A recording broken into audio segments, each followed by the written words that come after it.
everybody, and welcome into beautiful Rochester. Dave Siseski alongside my partner tonight, Travis Wilson. Yes. Another beautiful week here for some football. Getting a little bit of a chill in the air, but hey, yes. It's homecoming week here for the Falcons. Your hometown, right? Your stomping grounds here. Yes, my old stomping grounds for sure. And a game where Oxford is coming off an emotional victory at home against Lake Orion. Obviously a big win. This is a non-conference game, but listen, this is where you can test yourself and see where you're at this point of the season, Travis. Absolutely. You know, when you have a crossover game, which is what this is, Rochester being the OAA white, Oxford being the OAA red, it's a real good kind of test the waters for Rochester and Oxford, really, but mainly for Rochester. Hey, are we able to compete in the OAA red? And that's what they're looking to do tonight. Again, it's a very tough, stout Oxford offense. Yeah, and listen, we saw some good things from the quarterback and running back last week. Johnson and Hendricks have been a heck of a combo this year, especially in those victories for Oxford. I'd like to see more of that. Today, from Johnson, just pound the rock, and really, when you get the opportunity, open up that pass for Hendricks as well. Yes, Hendricks only had 2 incomplete passes first half. Which is incredible to see. They mixed up the play calls really, really well, really balanced out, running the ball and passing the ball. Chucked it all around the field, too. Had multiple receivers. I think it was 4 or 5 different receivers caught the ball in the first half. Great to see. Yeah, we'll see. Hopefully more of the same from the Wildcats. Travis, Dave will be right back here with you. Going to be a good game tonight. Absolutely. A little bit of a chill, like I said, but hey, it's homecoming here, so football coming right up next.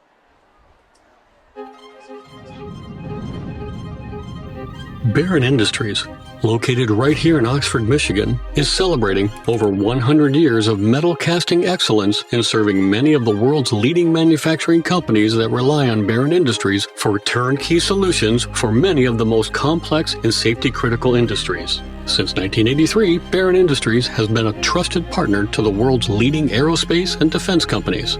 Barron Industries, proud sponsor of Oxford football.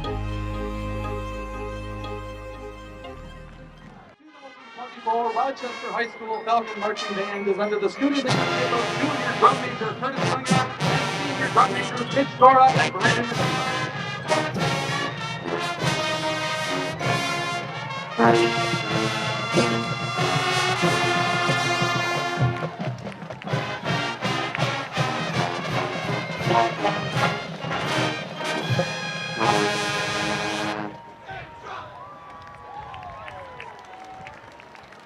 Get on your feet, Rochester, to sing and clap along as the Falcon Marching Band plays the Rochester High School Fight Song.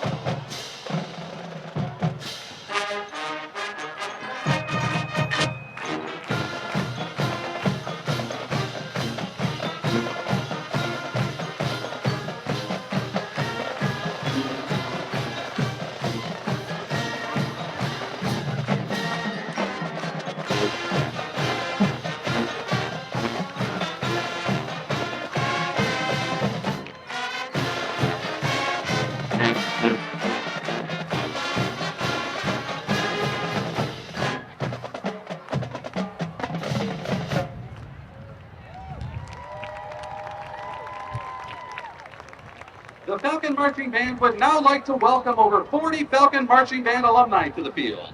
With us tonight, we have alumni spanning 50 years at RHS, with graduates from 1974 through 2024.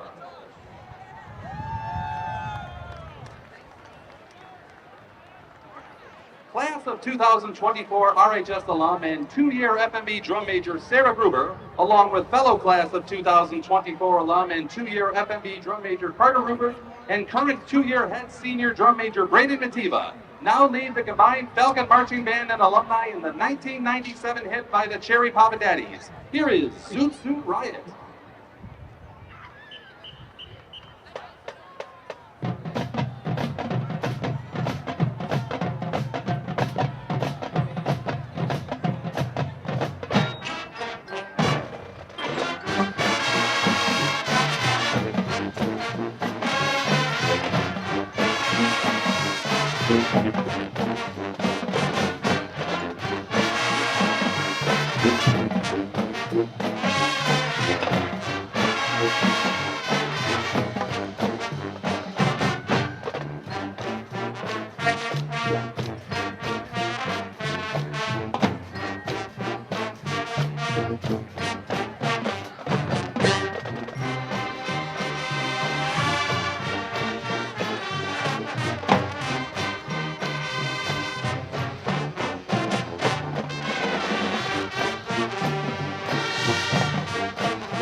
Ladies and gentlemen, please stand and join in singing as class of 1974 RHS alum and former FMB drum major Al Fisk now leads the combined Falcon Marching Band and alumni as they perform the Rochester High School alma mater.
The Falcon Marching Band is excited to invite you to the first annual Reindeer Classic 1 Mile Dash on Sunday, December 8th, right before the Rochester Hometown Christmas Parade.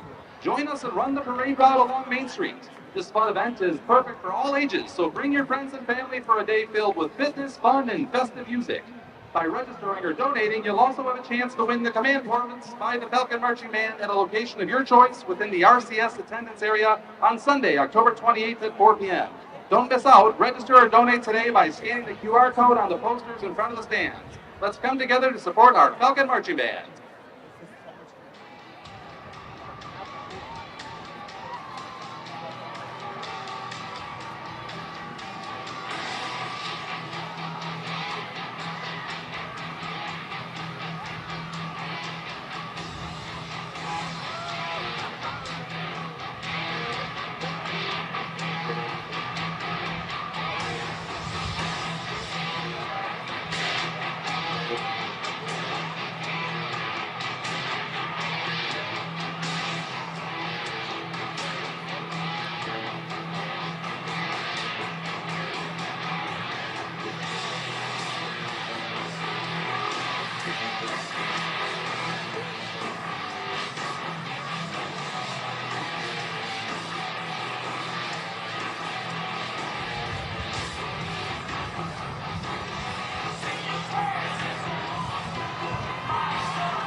Ladies and gentlemen, we invite you to stand. Please remove your hats and join in singing as David A. Urich leads the combined Falcon Marching Band and alumni in the playing of our national anthem.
Once again, the Rochester High School face-off.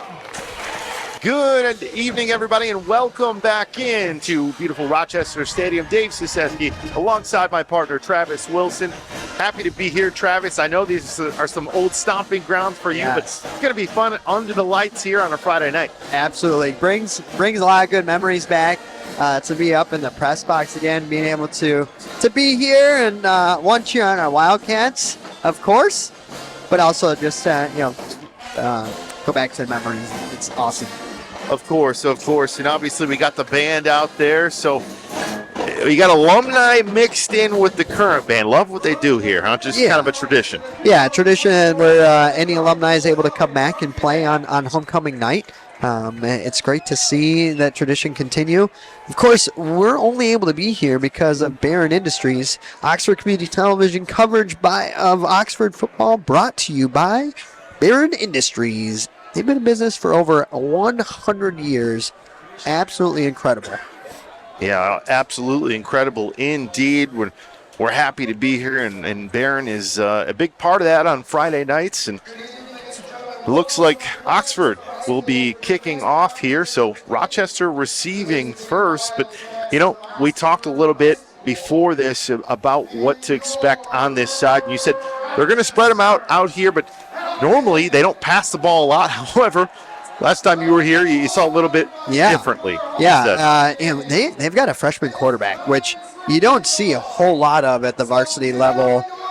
The Falcons are going to come out, like I said, in a spread, but they also are going to rely on number 20, Jack Lauer. Very much so resembles Luke Johnson. Plays both sides of the ball, at linebacker, at running back. It's going to be a great game. It's going to be a great game. A little bit of wind down there as well. Helps out Katie, Mr. Katie, with the big leg. And as we say all the time, well, you get no chance to return a kick from Katie. No, almost put it through the uprights with the wind at his back. Impressive, to say the least. Put it through the end zone every single kick last week. Now this Oxford defense last week, a little bit in that second half, a little bit of bend, don't break. They did give up some points in that second half. Absolutely dominant to Lake Orion in the first half. But it was a heck of a game, and we talked about it. Lots of emotions, so interested to see how they play this evening coming off of that big win. So it'll be 1st and 10 from the 20 here. Pistol formation with number 6 in the backfield. Freshman at quarterback, Matt Dykey. Dykey gets the snap, hands it off. Good room there from that back. Be close to that first down if he didn't pick it up. Yeah, it does appear he picks it up. This is something that we're going to see a lot of from Rochester. Spread it out and then run it behind that spread. Tabor able on the tackle. Big contributor last week. I believe he was around that five tackles or more mark. So that'll be first down. Take it up to the 31. If you're joining us tonight, happy to have you here at beautiful Rochester Stadium. The Falcons hosting the Wildcats here. 1st and 10 from the 31. Handoff once again. Positive yardage up the middle. Nice tackle. And we'll say his name all the time tonight here. Luke Johnson, the senior, down there with a form tackle, bringing them down after a gain of 3 on first down. Yep. Had 8 tackles last week, 2 sacks. Guy has just got a great nose for the ball. No matter where he's at, whether he's at middle linebacker, outside linebacker, heck, you can put him at safety, and he's still going to find the ball quicker than most cats. He's a football player, Travis, right? He's a football player. So that'll set up 2nd down and 7 from the 34. After 2 runs in a row, they go right back to the ground. Nice cut there and picks up more positive yardage. And once again, on top of that pile, a lot of Wildcats, but Luke Johnson leading the way, bringing them down just a little bit short. So we'll set up third down. Third down and 1 here. Jack Lauer in the game now, along with a handful of other folks from the Rochester team we haven't seen yet tonight. Yeah, we've seen Devin Grabke in the backfield for the Falcons. Listed as one of their starters was his senior Jack Lauer, but Grabke has gotten a couple carries already. Classic little fullback trap right here with Lauer. Putting their big bodies in front and saying, go ahead and test us. So third down and 1 from the 40. There it is. There's the run, and he'll pick it up there in front of those big bodies up front. Nice job by that offensive line, just getting a nice push and moving those chains. Game of inches, right, Dave? It's a game of inches. That's what football is. It's a beautiful, perfect game, man. Yeah. Wasn't the fullback trap, but they did pull the guard, which helped out with that seal on the line for the Lauer to then lead up in the secondary and get a nice block and a great first down. First down and 10 from the 43. After a couple first downs, they'll hand off one more time. That ball's on the ground. Oxford right there. And how about it? They pick it back up. Yep, that's Liam O'Neill. Oxford is cooking now, going to bring that offense on the field. What a play. You can't quite get the textbook tackle, throwing that hand in there towards the football. You never know when you might be able to punch something out. And there it is, leaked out, and we got the ball on our 39, or their 39, itching to score. You see that a lot. It reminds me of Peanut Tillman. He used to play for the Bears, right? Yeah. You punch that ball, and if you're a running back, you got to have that high and tight to your body. And right there, it worked out for Oxford. So Hendricks under center. Johnson in the backfield with a fullback in front of him. They'll fake that handoff, looking downfield. Why not? Hits his receiver for the first down. That's Eli Carpenter. Carpenter became kind of a favorite target last week. Seeing him out in the flat a little bit, and there, nice little corner route, maybe 10-yard out route. A great ball by Jack, putting it where only his receiver could get it. And the first down result. We apologize to anybody out there obviously having some technical difficulties. We're working on it. Just bear with us here. We'll do our best. So first down at 10 from the 29, 8:57, no score. Hendricks once again rolls out looking for a receiver, pressure in his face, able to go downfield once more. Hits his man Eli Carpenter, moving the chains. Really, really great play, honestly. The fake handoff, and then you have Dean Rice leak out into the flat with the other option of Eli Carpenter further behind him.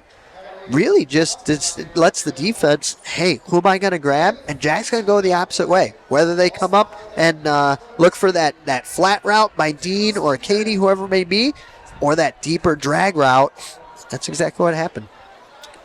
Carpenter, they'll give him a breather there after picking up a couple first down. That sets up first down and 10 from the 14. Oxford knocking on the door in the red zone here. Handing it off to Johnson. Johnson, full steam ahead, lowering that shoulder. He's a tough guy to bring down. A lot of power when he lowers that shoulder. I wouldn't want to be the guy. Let's just say that much, right? Regardless of how much weight or power you think you have on him, I guarantee you it's not enough. The kid is an absolute monster on the football field. On both sides of the ball. So second down and 4 from the 8. 7:48 in this opening first quarter.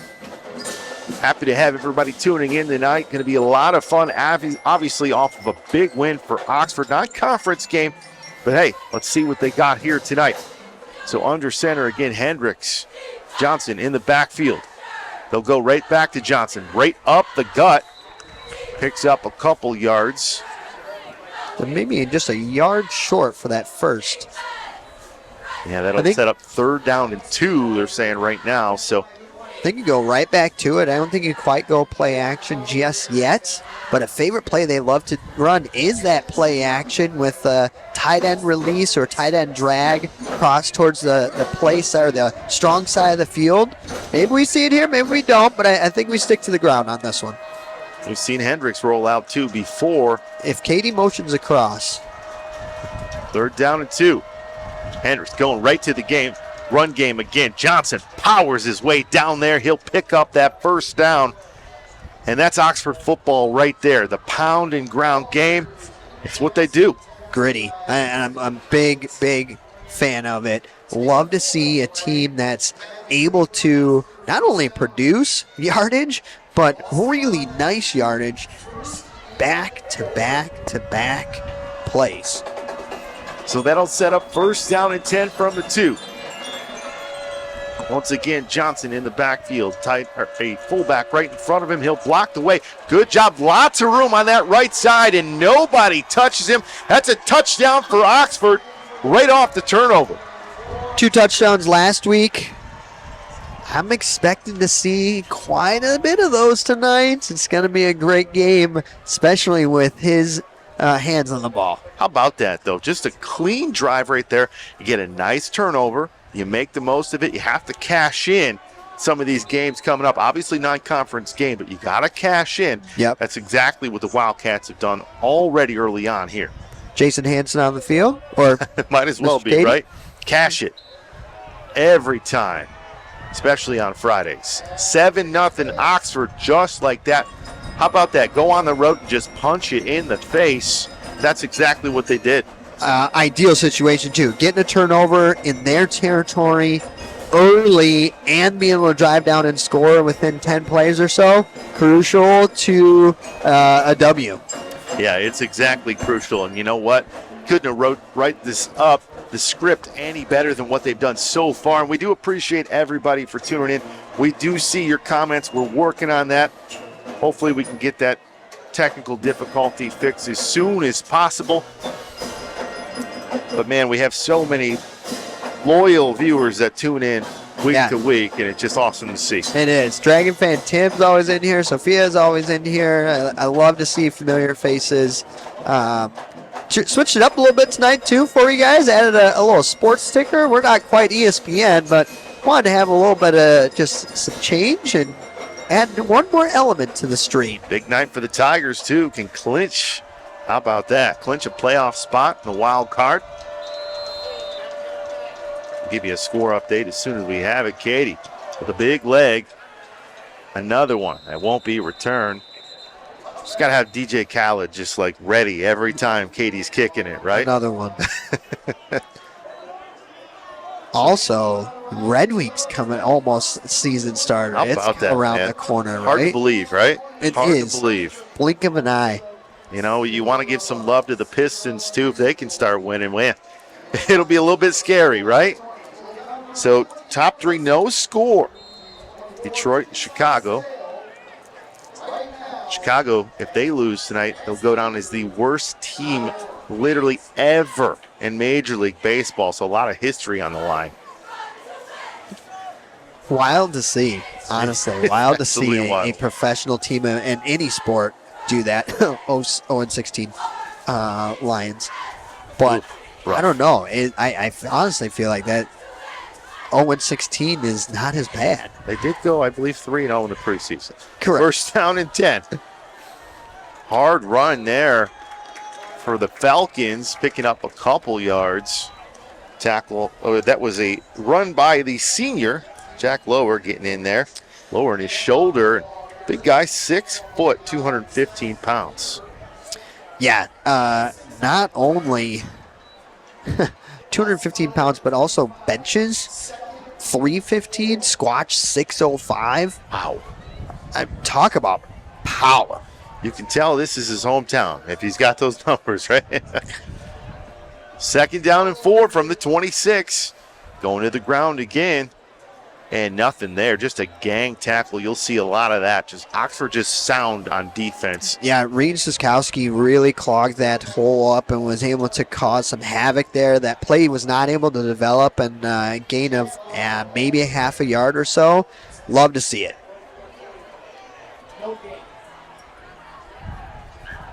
Appreciate the love, guys. Like I said, we're working on it. 3rd down and 4 from the 26. It's been all Oxford early on here. Haven't seen a pass yet from Rochester. In the shotgun, though, is Dykey. Dykey.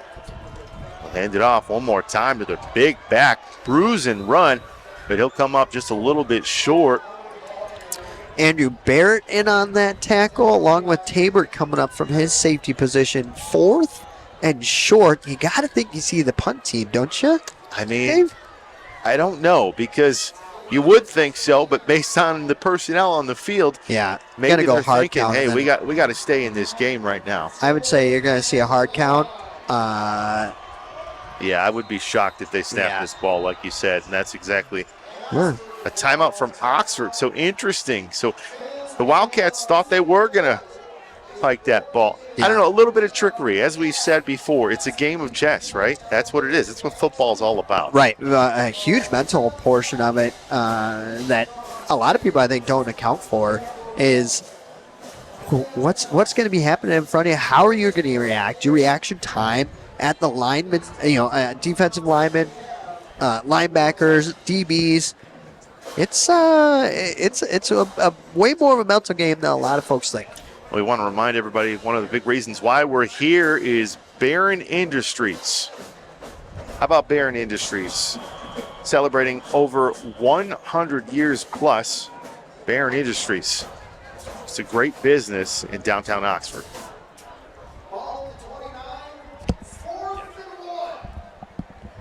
Fourth and 1, big play here. Are they going to hike it? Jumbo set with an up back and a fullback. Jack Lauer at fullback. Oxford.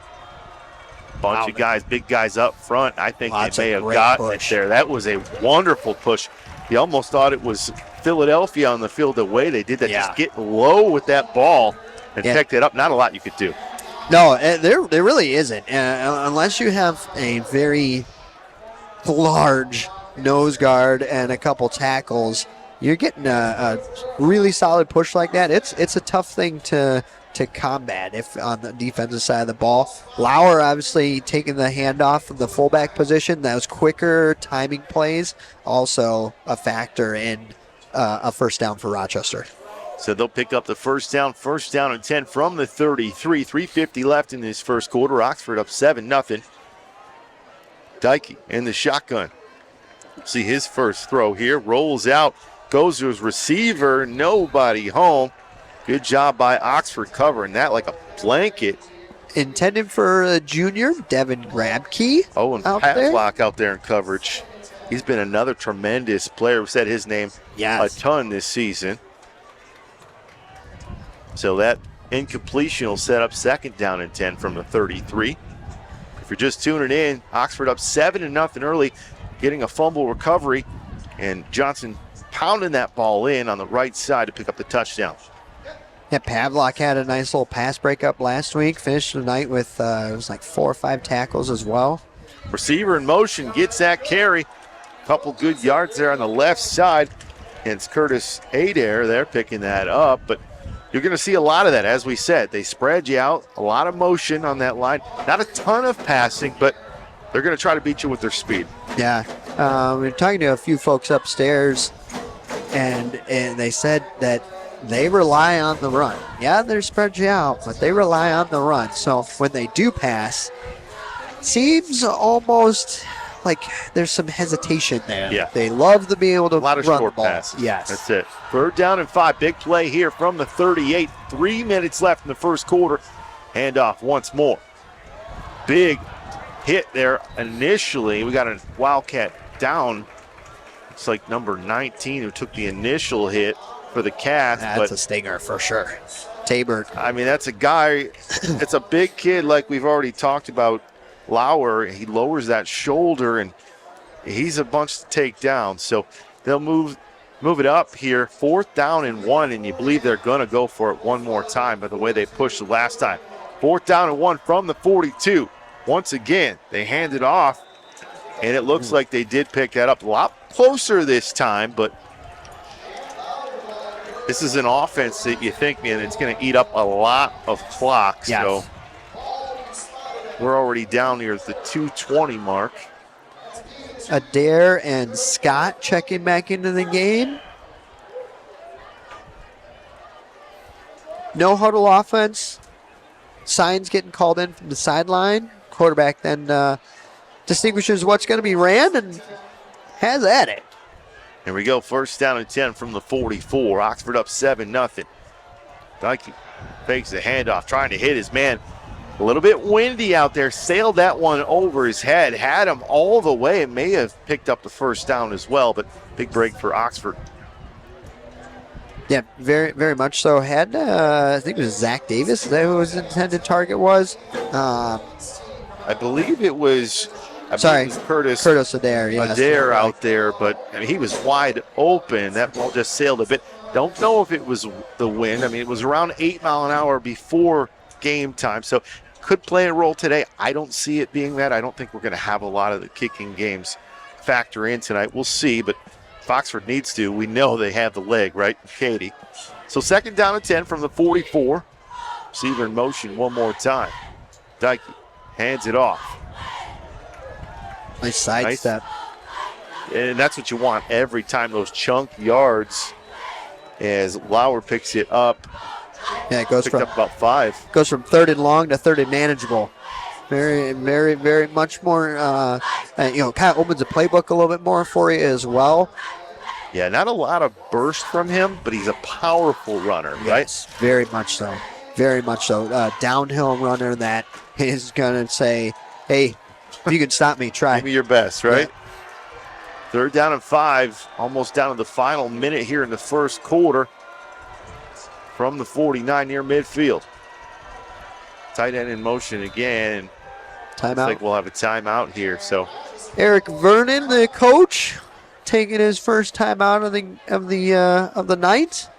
His 15th season, was one of my coaches when I played here. How about that? Months ago, yeah. So same coaches, same playlist, huh? Yeah, pregame had playlist that going on. So yes.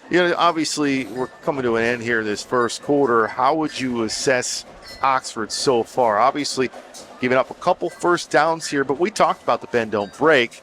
I mean, they've been that type of defense this season and really cashing in when they got an opportunity off a turnover. It's tough when you're up against a spread offense, right? Because you got to be able to show coverage with your linebackers. You don't get to stack the box, and then that's where they run the ball. So, okay, do I then adjust linebackers back into the box to be able to help with that run, and then that's when they pass on you, right? So it makes it tough from a defense coordinator standpoint. Makes it really tough to try to gauge what's going to happen. Right now, 7 in the box, anticipating the run with the safety over top of that slot receiver. Could be a long night here. Lots of running here. So third down and 5 from the 49.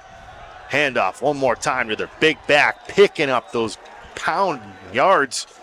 He's going to be bruised tonight, and probably a lot of guys on this defense by the end of it. That's Lauer one more time. It looks like he might be just a little bit short, setting up their 3rd, 4th, and 1 of this drive already. Yeah.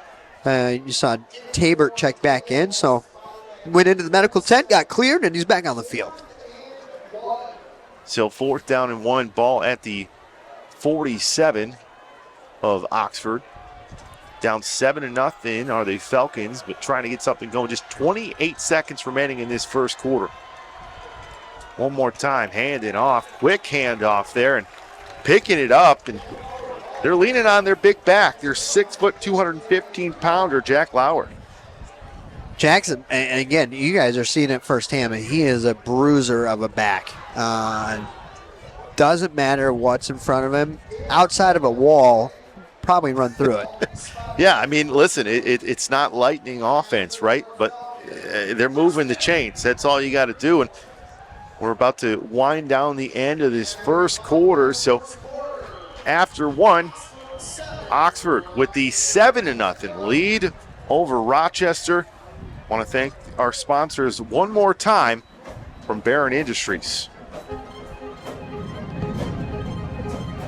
Barron Industries, located right here in Oxford, Michigan, is celebrating over 100 years of metal casting excellence in serving many of the world's leading manufacturing companies that rely on Barron Industries for turnkey solutions for many of the most complex and safety-critical industries. Back here since 1983, Barron Industries has been a trusted partner to the world's leading aerospace and defense companies. Barron Industries. And you're going to get that, especially when you're not going to the air. A lot less time where that clock is stopped, right? They are just continuing to feed the rock to Johnson or Lauer. And I think they started out with Grabkey there on their first possession, but he hasn't seen the ball since then. Yeah, they've changed it up a bit. Obviously listed as a starter is Jack Lauer, their senior. So Lauer, not a quick back, but he's a big bruiser, and he's moved these chains a few times on fourth down. 1st and 10 from the 43. They'll use wheel it route. To hand out, yep. Fake the handoff, but we got a flag on the field, and that usually goes on a defender in the area. He looked for the guy holding his hands up, usually, right? Correct, yeah. Said, I didn't do anything. Yeah, it wasn't me. And it's going to be holding on Oxford, unfortunately. Move the ball in Rochester's favor. Something you didn't see a lot last time out from Oxford against Lake Orion, who obviously spread that ball out quite a bit. Yeah, only had one penalty in the first half, one holding penalty.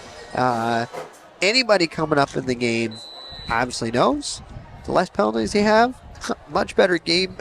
Much better game you have, and you're able to stick to your game plan, whether that's to the air or leaving it on the ground. Coach is going to be a little bit more happier too, right? Get more sleep. 1st down and 10 from the 33 off the penalty. Tyke hands off again to his bruising back. Lauer, look at those legs, a churning. Thought you had him down a couple yards back, but he just keeps moving them. Yeah, initial contact was maybe a yard from the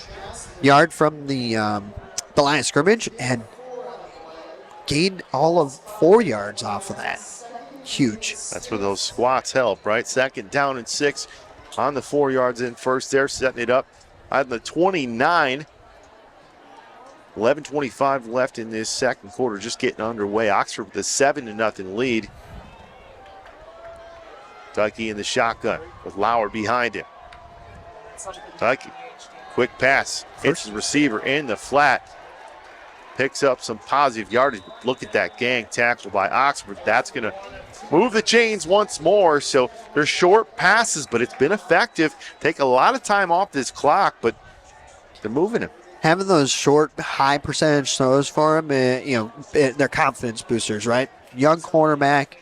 You want to be able to get him some completions, so he is more confident on those deeper throws, those deeper out routes or flag route, post routes, which you have. So they're not moving him. The initial official was saying move those chains. It's 3rd down and 1. So you have to think they're going to go to the ground again. There's Lauer picking it up. Lots of room over the middle there, and he's still going up past the 15. So that's the first breaker for them so far in this game, but it just kind of split like the Red Sea for them. You knew it was coming. Still able to pick up that 1st down and more. Yeah, it was their first run over 8 yards. Everything else has been less than that. Lauer getting in open space, and Tabor coming up on the tackle for the Wildcats. So 1st down and 10 from the 14 off the 1st down from Lauer. Tyke in the shotgun again. Lauer right behind him. 3 receivers at the bottom of your screen. 1 in motion there. Extra blocker. There's Lauer there. Good tackle by Johnson. Shoestring tackle, but it's all you need, bringing that big guy down. His 3rd tackle of the night. Already. And he's going to fill that stat sheet up on both sides of the ball, especially if the Wildcats are going to win tonight. He is a key factor to any Wildcat win. When he's on the field, offensively or defensively, he's contributing some way, somehow. It's awesome to see. 2nd down and 8. 9 minutes left in the second quarter from the 12 here. So the Falcons knocking on the door. Long drive Wish we would have wrote down when this started because it feels like they've just taken it and just grounding that ball, right? Just they've been out there at least for about 7-8 minutes already on this drive, and that's the game plan. So we're going to thank our sponsors one more time, Barron Industries, for letting us be here on this timeout. Oxford up 7-0.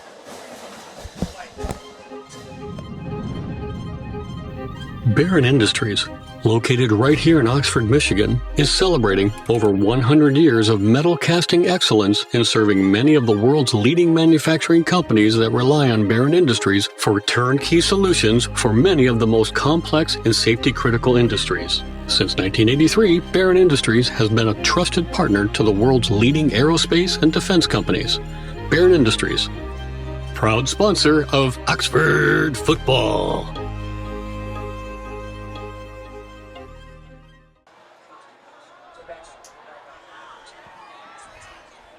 We appreciate our sponsors, Barron Industries, over 100 years in business. 2nd down and 8 from the 12. How about that tackle? A couple guys around the ball. We've said his name already, 20 times. Luke Johnson, Andrew Barrett, gang tackle from the Wildcats, and that's what they did last week, especially in that first half against Lake Orion. Just always around the ball, making plays, setting up a negative play. 3rd down and 11, now back to the 15. There was quite a few times where Johnson was in the backfield to meet either the quarterback or the running back for a tackle for a loss or a sack. So 3rd down and 11, Dykey in the shotgun. Almost got Oxford to jump, and they did. Yep, they got the lineman to jump there. Number 40, Hunter Gainey. And that's how you shoot yourself in the foot. Can't be making those penalties, especially after a loss right there. That'll move it up 5 yards, set up 3rd down and 6, so more manageable for the Falcons, who, as we've said, been pretty one-dimensional in this first half. Extremely. And just taking that clock and ticking it off. Here we go, 3rd and 6 from the 10. 8:07 left in this first half. Dykey got some room. He's going to pick up some positive yardage. Took a big hit. Yeah, you got so they'll make you pay for it. And he got absolutely hammered there. And he's feeling it too. I believe that was Brendan Cass, the defensive end. Big boy down there. That's not the one you want to hit you. No. Like hitting a train. So that sets up another 4th down. 4th and 2. I believe, what is this, the 4th or 5th 4th down already in this drive? It's got to be. And they haven't been stopped yet. Haven't been stopped. No, but this one a little bit longer. 4th and 3 now. So they put their big bruising back, Jack Lauer back there. Dykey in the shotgun. Lauer right behind him. They give it to Lauer. Lauer goes up the middle. Initially, I think he was brought down, but I believe this is going to be awfully close. Wow, they're signaling. I mean, both teams are pointing each side. It's hard to tell right now. And that's a turnover. They're officially saying he didn't pick that up. How about this defense? We said it. Bend, but don't break. And right there's a perfect example. Stand tall. Low man wins. In that case, Wildcats came out on top. That's huge. Very, very big. To have that long of a drive and not get any points is absolutely critical. Yeah. We got pinned deep down here in against Lake Orion. Gave it to, of course, our number one guy, Luke Johnson. Speaking of our number one guy, Luke Johnson. Nice cut. Going through the tackle, picks up a couple more yards. So gets a little bit more breathing room for his offensive line and quarterback there. Yeah, last week, 10 carries in the first half, 130-something yards. You don't really hear that. How about productive runs, huh? Yeah, absolutely. So a chunk play there, 6 yards on 1st down. You love it. And that's what he does all the time. Sets up 2nd down and 4 from the 11. 6:40 left in this half. Oxford already up 7-0, but haven't had a time with the ball because the last, 8-9 minutes has been Rochester able to turn them over. 2nd down play. Once again, there's Johnson. Look at that cut. Able to get around his man there and spin move, but brought down by Rochester. Nice tackle. Just not a lot of room there, but the way he sees the field, that vision, got to love a running back like that. And very much so. And it opens the passing game up dramatically. Wouldn't be too surprised to see us take that shot that we had downfield when Dean Rice seam route was far side of the field, went for, I think it was 57 yards last week. You calling it? Here we go. 3rd and 3 from the 12, 5:45. Oxford, there's a pitch, though. Johnson, your bread and butter, behind his blockers, but Rochester right there. Gang tackle. That was just a tremendous job by their defense. Defensively, to be able to follow that play all the way to the other side of the field, great job by Rochester's defense to gobble up something that typically is not easily brought down. But, listen, both offenses have been pretty consistent here so far in this first half and said, hey, listen, this is our best player. This is our best plays. Beat us. And so far, both defenses have had some answers early on. Very much so. You got to think that whatever Rochester did in between the series, whatever conversation happened, they had Johnson's number on that. There's a punt. Short. High, but short. But that's off the receiver. He's able to jump on it. I believe that Devin Grabke was able to get on it. Now, we do have a flag. And listen, anytime there's a pile like that, you're going to have some pushing and shoving. Not too sure who's got that football. Don't have an official Wildcat ball. Yeah, but wow.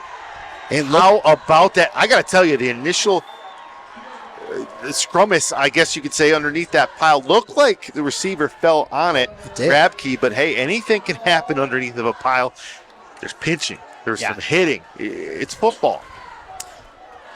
Turnover. Second one of the game. Already. How about that? Yeah.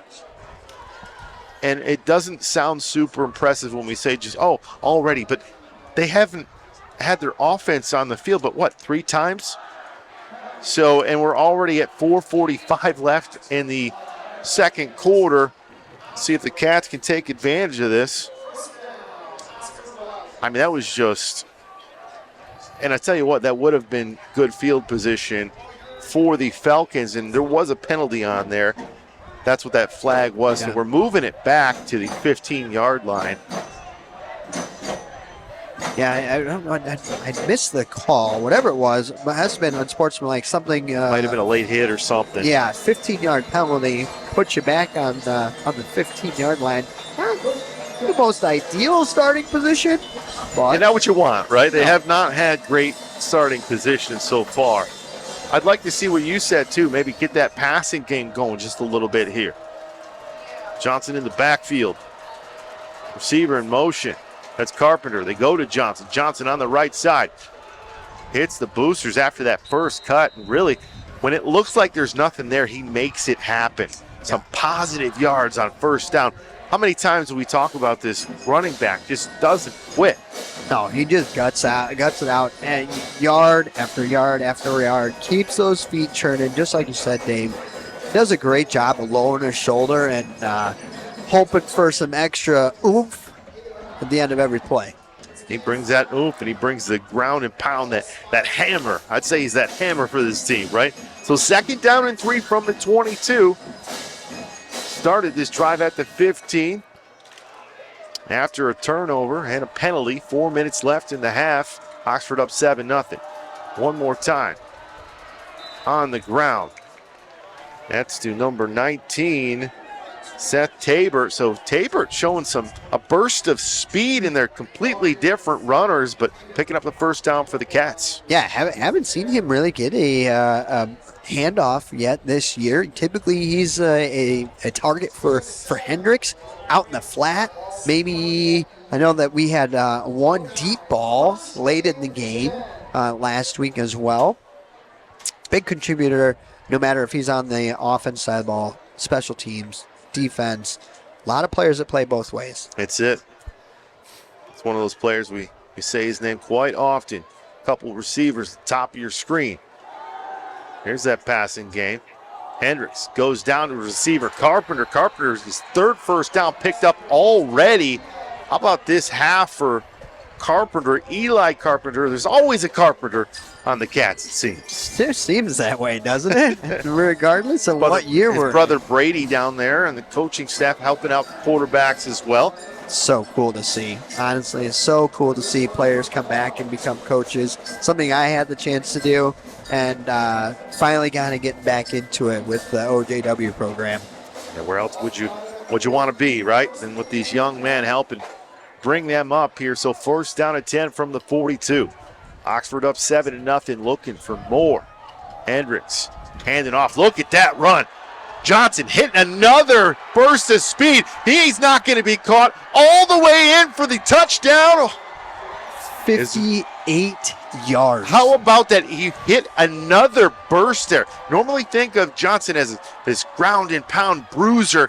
No, he's got the speed as well. Picking up the first down, not a man within 10 yards of him. Took off right from the get-go. Was absolutely gone. And how about those blocks by this offensive lineman? We're watching this play back here. But once he hits that cut, he hits the sideline, nobody was catching up with him. We've just been so thankful to be able to see him so far this season. Obviously, we've talked about it. As the extra point goes up, and it's good. But when you wear that number, we've said it. But listen, it's worth being said again. That's the number that Tate Meir wore here. Tate Meir is an absolute legend here for the Oxford Wildcats. Always the way he played on the field, off the field. To be a Wildcat, to wear number 42, you have to be a complete person, not just a complete player. Gosh, you took the words right out of my mouth. Could not have said it better myself, Dave. Any football player that's coming up through the Oxford Community Schools, that is the ultimate goal, to be able to wear number 42 and kind of get goosebumps right now just talking about it. And something that will forever be a part of Oxford Wildcat football. That's it. Yep. Shout out to Buck Meir as well. And, you know, that 42, what they're doing in the community of Oxford, too, raising up young men, right? And just, I had a chance to know Tate Meir, and the words that came out of his mouth, you're like, man, this is a kid. He just lived life differently. Here we go. Oxford up 14-0. Everything going their way in this first half. Big kick by Katie once again. And how about this? We're going to actually see a return. Rochester taking it up over near the 20. Wow. We're going to see a flag on the field. I think we're going to get a face mask. Yep. You just can't have those hands out there, right? They teach that, right?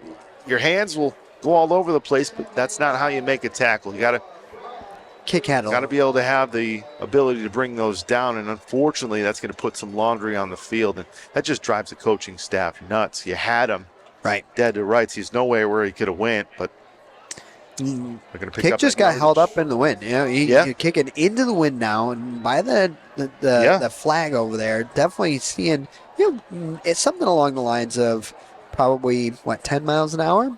Rough guess. Listen, Google's telling me 6. I don't believe it because gust looking of 10. down here, Gust of 10. Let's say gust of 10, right? If we were betting, we obviously were not good so far. Yeah. I think earlier we said 15, 12. Yeah. No, it was 8. And you and I saw what you saw in that potential face mask. They called a holding penalty. Well, there you go. Right. And, I definitely saw a hit on there, but Falcons back 10. I don't know how you missed that one, but hey, you know what? I don't get paid to be a zebra stripe. Me either. Yeah. And been there, done complain. that. Exactly. So that'll set up first down and 10 from the 10-yard line. 3 minutes left. How about that? One of the quickest first halves that we've seen. 3 minutes left in the opening half. Oxford up 14-0. Dykey in the shotgun. Lauer, the receiver in motion. They'll go to that receiver, and he'll pick up some positive yardage there past around the 20-yard line. Looks about the 21 or the 22. That was Adair again. So they've involved him in the passing game, and obviously they're right there in motion. And It's just what they do, right? You're not going to see a lot of chunk plays with them, but they keep moving those chains and getting that positive yardage, right? Just keep going forward. Yeah. And that's the name of the game. As long as you're moving forward and continue to get first downs, continue to move the sticks, good results will happen eventually. First down and 10, but 2:30 on the clock. Wow. That's a great. And how about that tackle? Tabert. I mean, Tabert, we've called his name a couple times, shoestring tackle. I have no idea how he brought him down there. He's just a gamer. You know, we teach the kids eyes through the thighs, right? That's it. 8, 9-year-old level. He came right up. A little bit of a shoestring tackle, maybe even ankle biter-esque, if you will, but brings him down. Second down and 5 from the 26. 2 minutes left. Another receiver in motion. That's Adair again. Good job by Oxford there on the tackle, led by Owen Pavlock. And there was just about 3 or 4 more guys around the area. And that'll bring up third down and 3. Pavlak had 2 crucial pass breakups last week against Lake Orion. Needed it and got it from our senior. Also had, I think it was 3 tackles on the night as well for a corner at a varsity level. We'll take it. Third down and 2. Going to the back, Lauer. How about that? Contact right there. Lowered his shoulder. And he's a little bit slow on the turf, but that looks like there's a Wildcat on the field as well. I'm going to go with Andrew Barrett. Looks like 24. It is Andrew Barrett as the training staff comes out there. Now, he is on his knees there. You don't know if maybe he had the wind knocked out of him there. Obviously, you don't want to speculate, but as we're watching that play, that's just hard to see. The contact was violent, to say the least. It's a violent game, Travis. I mean, that's what football is. And I see a lot of people asking what the score is. It is 14-0 Wildcats. 14-0 Wildcats here, and perfect time to give some love to our sponsor. Yeah, Barron. Barron Industries, located right here in Oxford, Michigan, is celebrating over 100 years of metal casting excellence in serving many of the world's leading manufacturing companies that rely on Barron Industries for turnkey solutions for many of the most complex and safety-critical industries. Since 1983, Barron Industries has been a trusted partner to the world's leading aerospace and defense companies. Barron Industries, proud sponsor of Oxford football. They're doing a lot of things right. We're happy to be a sponsor with them. It's a beautiful night here in downtown Rochester, under the lights. Wildcats playing the Falcons here, so we're getting a first down and 10 from the 35. Adair in motion one more time. Dike goes to him in the flats. Look at that speed. Wow. Krupa picking out it there up. to get from his linebacker position to catch a slot receiver. Awesome. And what I love, too, is, they got some nice yardage there, but Krupa went for that ball. Yeah. Trying it. They already did earlier. They picked that up from the Peanut Tillman hit, right? But just going for that ball. That's what you teach your defensive players, your linebackers, your corners, your safeties. Go for that ball. Hit that ball, but especially if they're not holding that tight to their body. And looks like we got a player on the field there. Yeah, didn't give up on the play. Did a great job in pursuit. Was able to bring Adair down, but it does look like possible ankle injury on Adair, unfortunately, for the Falcons. So it's second down and 1 with 45 seconds left. And here's the thing. Going to the ground like that, listen, you got your timeouts, but you have to think eventually you're going to have to take a shot. You got to think that at some point, let the kid kind of air it out. See you have what to. happens, right? You got to pick up a chunk yard somewhere, maybe over the middle of the field. Hey, listen, we got an update from the White Sox and Tigers. How about that? The worst team in baseball, and it's 0-0. You know, they said they were going to put Garrett Crochet, who's their best starter, out there and save him for the Tigers. Another reason why I just don't like the White Sox. So let's just beat them 10-0. Second down and 1 from the 44. Clock winding down at 38 seconds. Dike looking for someone downfield. That pocket breaking down. That hit the turf. I believe that ball hit the turf. I don't think the official's seen it. That was so close. If it wasn't, he absolutely scooped it. We'll be able to see on our replay up here. That may have been a break. That is a huge break for them, but yet a clock continues to roll, and you kind of see the frustration from Vernon. Coach Vernon calling a timeout to stop the clock with 24 seconds left in the half. So we're watching a replay up here that you guys can't see. We'll tell you for sure if that did. Pressure breaking down. No, he caught that. Wow. What a pickup. Got some extra stickum on Devin the glove. Rapke, I don't know how he got that. Exactly, that was all stickum, but that was a clean catch. And listen, 24 seconds, you have to go down the field. You have to. You can't run the ball. You do. And I believe you've used all your timeouts except for maybe one left. Yeah, I think there's a couple shots downfield here. Yeah, you're going to be one-dimensional and pretty obvious here if you're going to try to get some points. I don't know about their kicking game, but they're not there yet. I can tell you that much. They're at least, you think, I don't know, 25, 30 yards away from if they're going to kick a field goal. We'll see. So first down and 10 from the 47. Dykey drops back, going for a receiver. He was not looking. And I tell you what, they would have connected. That was Zach Davis, but Davis wasn't turned around in time. Otherwise, that would have hit him right in the hands. Yeah, Dean Rice with a phenomenal pressure off the edge. And a tenth of a second longer in his hand. That's a giant sack. Oxford applying the pressure here. Just 20 seconds remaining in the half. Up 14-0. Almost got another jump there. Officials didn't see it on that left side. Gainey on that left side. Dykey goes back, looking for somewhere. Pocket breaking down. He'll get a short pass and hit his tailback, who's got some speed, able to get out of bounds for 14 seconds, picks up that first down. That was just a broken down play and making something out of nothing. You got to wonder if, hey, we gained quite a bit of yards on that play. Send everybody downfield, let the running back leak out into the flat, and just nice little dink and dunk pass. Resulted in a nice big chunk play, and you're now within field goal range if you got a kicker like Katie. Yeah, you got three receivers here. The bottom of your screen, watch out on this side. Dykey looking over there.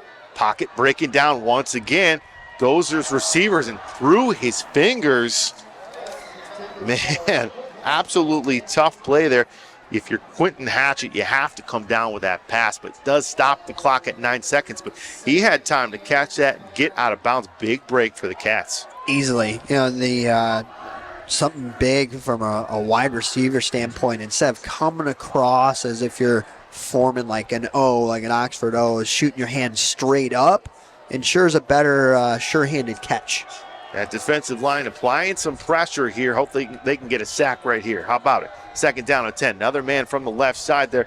Not a lot of time. Hits his receiver. Great job there by Dykey, who stepped in and hits his receiver in the flat. Picks up a first down, so 3 seconds. You have to think they're going to looking to get a shot in the end zone, or are they going to kick this? Looks like you got looks like they're going to kick it. Number 5 on the field to kick. That is Henry Fonteland. Thank you. Of course, it's the one name that's a little bit trickier. You got Adair out there for the hold, and Oxford calling a timeout. Yeah, trying to ice the clock, or ice the kicker, if you will. So do you bring pressure here, or do you maybe stand back, because you'd absolutely hate to get a penalty? Yep, because half get a cannot free play end no matter what. on a defensive penalty. Right. You're absolutely correct. I think you bring pressure, but only maybe from one side. Yeah. And you know that's the conversation over there. Listen, do not touch that kicker. Yeah. Because a kicker, we'll just compare it to how about a quarterback in the NFL? If you Absolutely. touch him, every time you're going to get in trouble. So You cannot touch that kicker. Obviously, it's been a great first half defensively, offensively. It's been a weird first half. We'll say that. Yeah. Because the clock has absolutely went as quick as I can remember in a first half. It feels like we've been here for 10 minutes. Pavlak lined up on the far side, closest to us. He's already got a PAT or a block. They're bringing them. Season. It looks like they're bringing them. So here it is. Kick is up and good. Yeah, squeaked it in there. Wow. So let's see how good you are with math here. From the 16, let's add on 17 there. So 26. That was a 33, 34-yard field goal. I mean, that ends the half like that, Travis. Yeah, impressive. If you're Oxford, I think you feel pretty good, up 14-3. And listen, if you're Rochester, you're like, okay, listen, we've been able to move this ball. If we can get that passing game going, this is going to be a game in the second half. Very much so. I think that's probably something they're going to have to focus on is, one, obviously staying true to your ground and pound game, right? But showing the pass off of it. That's it. There's just inklings of it in the first half there. So we're going to go into halftime. Oxford up 14-3. But how about one more word from our sponsors, Barron Industries.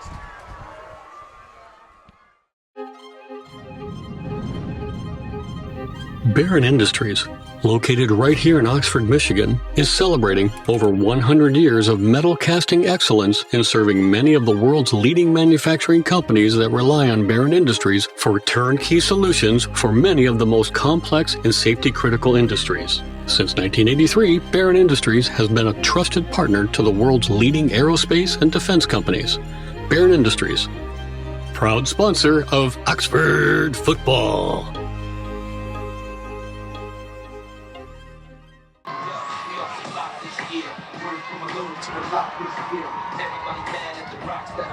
I know where I'm going and I know where I'm fucking here. Mops in the air. Get me at the airport out. Deep block. The block where everybody airports out. With a new white tee. Fresh. Never phone with us. Make the money, get the mansion, bring the homes with us. You make it just a little too hard. It makes you still Johnny from the block. I'm still Johnny from the block. I'm still Johnny from the block. I'm still Johnny from the block. I'm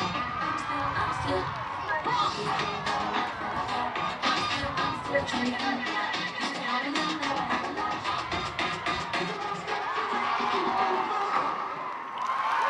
Rochester team. And now, ladies and gentlemen, please welcome to the field your Rochester Varsity cheer team.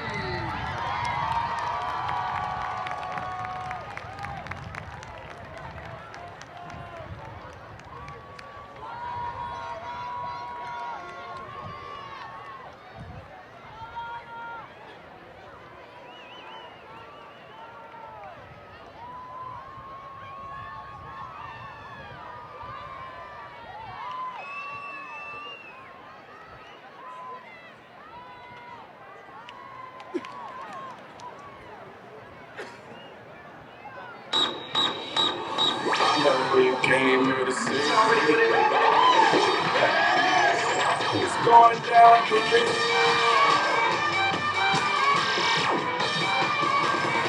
It's going down for me.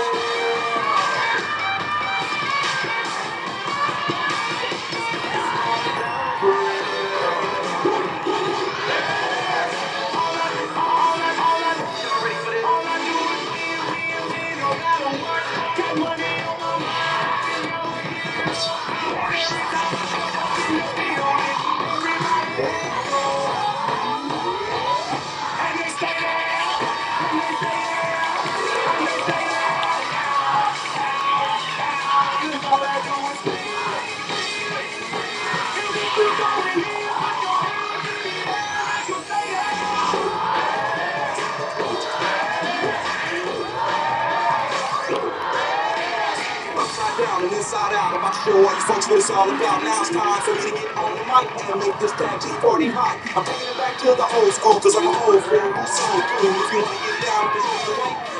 There it is, let me say. Come on, y'all.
Rochester Cheer Team.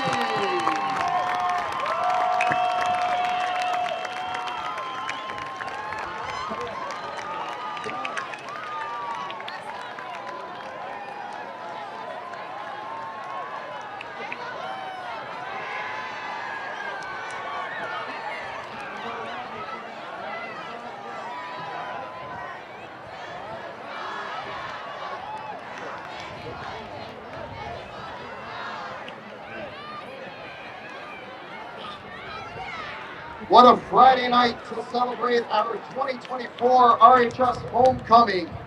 City Lights Country Nights. Throughout the week, Rochester High celebrated big city living through hallway decorating, spirit days, and of course, an amazing pep assembly. Time is near to announce the winners of our 2024 Rochester Royalty. But before our ceremony begins, we would like to thank the following people. First, a huge round of applause for the RHS administration team. Assistant Principal Megan Pasquale, Assistant Principal Dan Amore, and Principal Josh Renkel. Also, an enormous thank you to Hunter Cawthorn and Kelsey Stark for our tough setup during the pep assembly. In addition, all the RHS teaching staff should be recognized for the help, support, and participation they gave during the entire week. We have the best teachers and staff in the state. Finally, a huge thank you needs to be said to the Rochester High School Student Council, led by Council Advisor Kelly Kuzmano and Sarah Roselle. Their hard work and dedication are truly appreciated. Now, before we begin, can we take a moment to recognize with another round of applause all of our first responders and military veterans in the crowd tonight. Rochester High School truly appreciates and respects your service.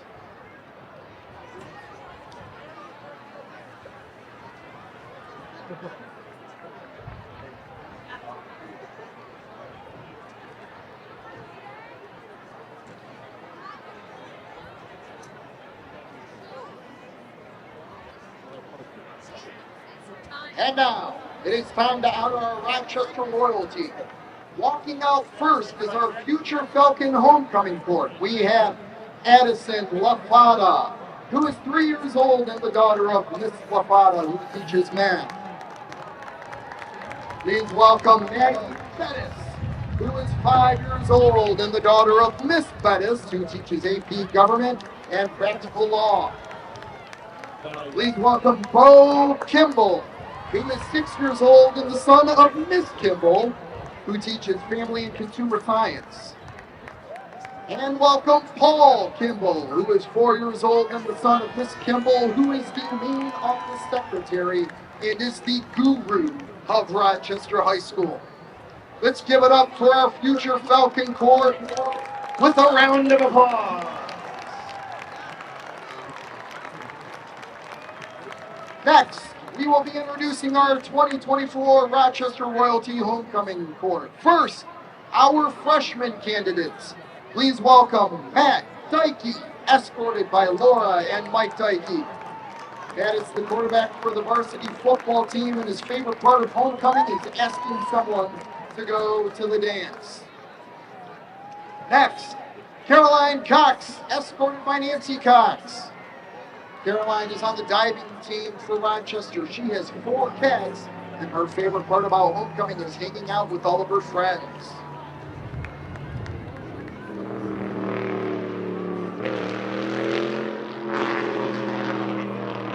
Please welcome Morgan Gittner, escorted by Katie and Michael Gittner.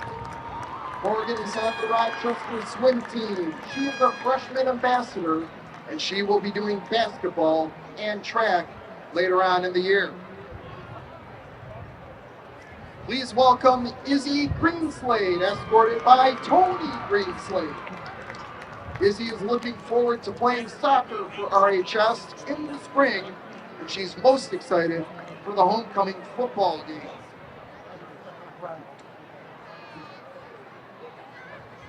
And now we have our sophomore Rochester royalties.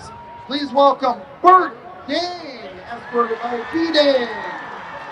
Bert plays 3 instruments, and his favorite part about homecoming is that he can pretend to be a CEO.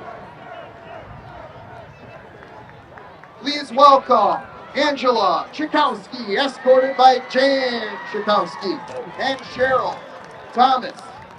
Angela is on the varsity girls basketball team, and her favorite thing about homecoming is getting ready and hanging out with friends.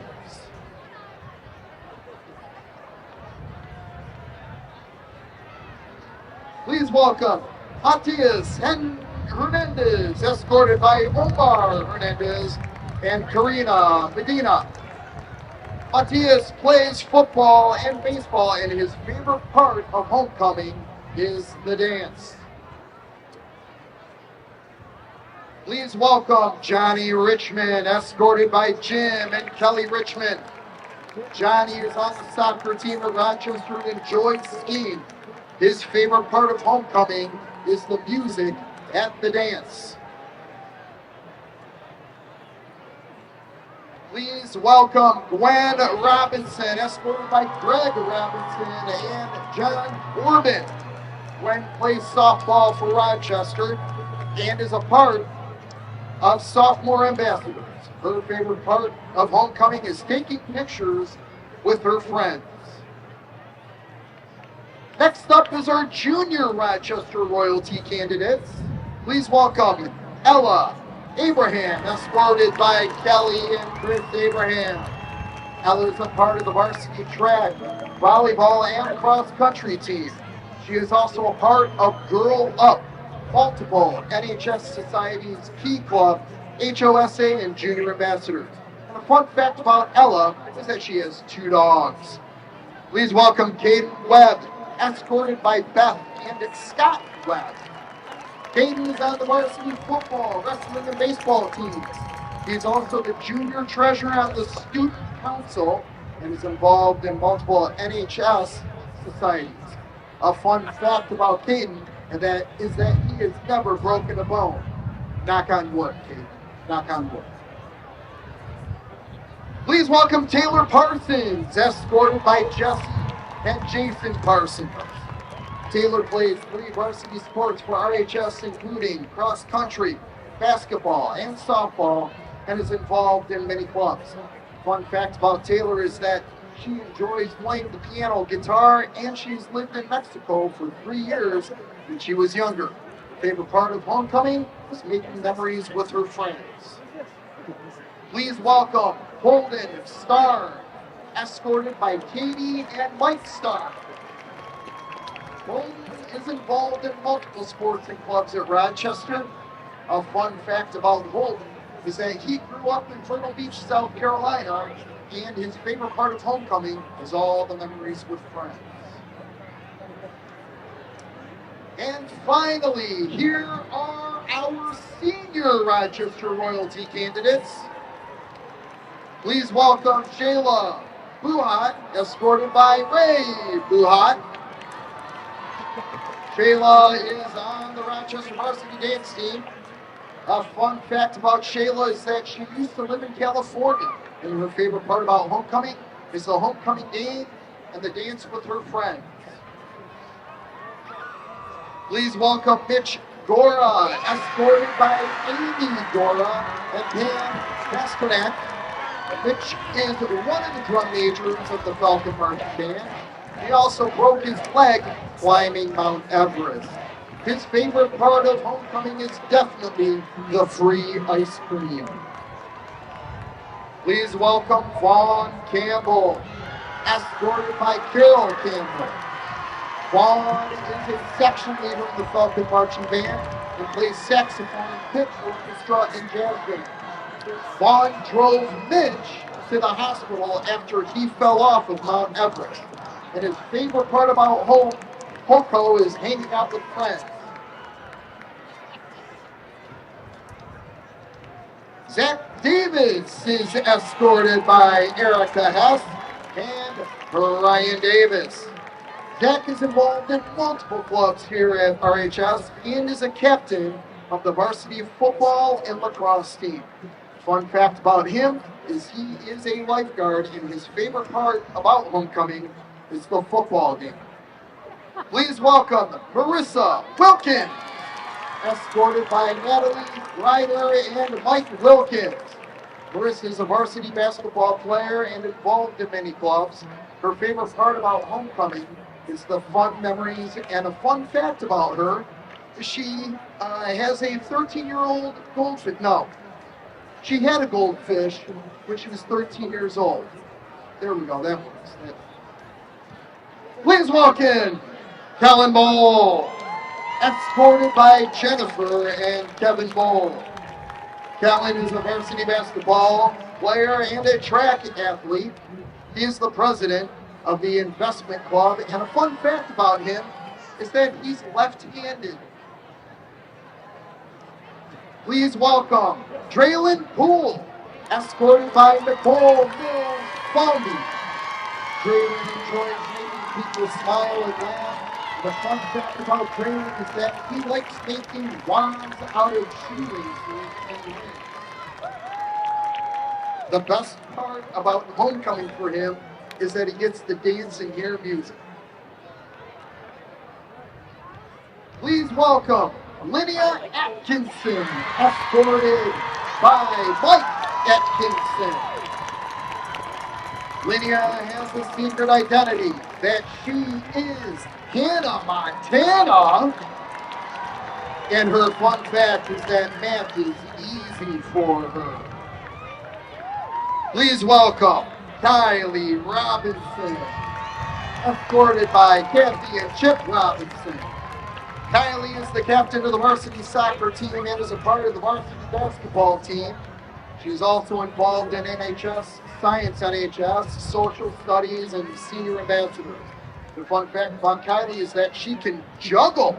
Her favorite part about RHS homecoming is getting dressed up and going to dinner and dancing with all of her friends. Please welcome Griffin Tanner, escorted by Suzanne and Greg Tanner. Griffin is in NHS, Senior Ambassadors, and Investment Club. He is also a part of the varsity baseball team, and a fun fact about him is that he just got a new puppy. His favorite part of homecoming is dinner before dance. Please welcome Madison Yang, escorted by Thomas and Ellen Yang.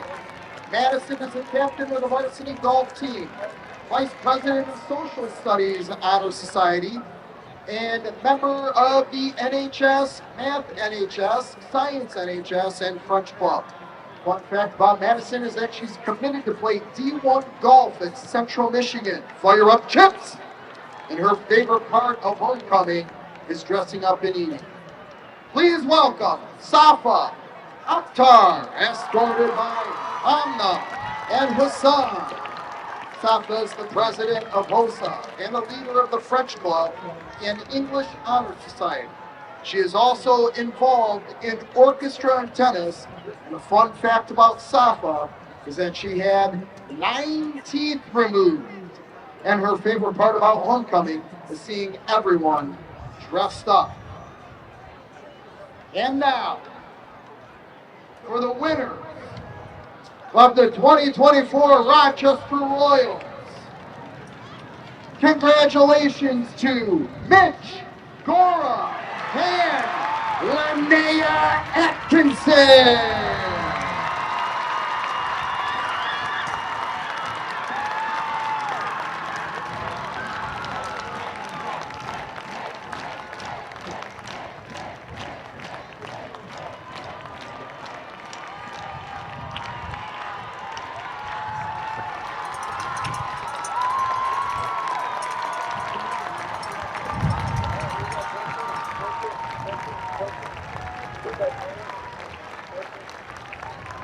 hear it for our winners, Mitch Gora and Linnea Atkinson, and all those involved. Congratulations. And everyone, enjoy your homecoming.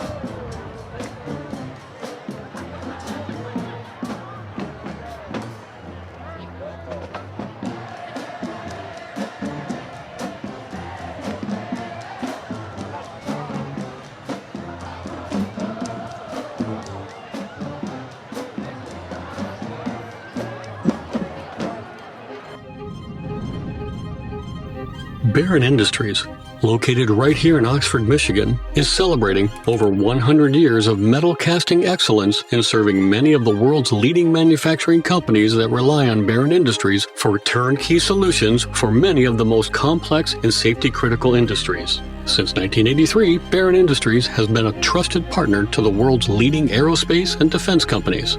Barron Industries, proud sponsor of Oxford football.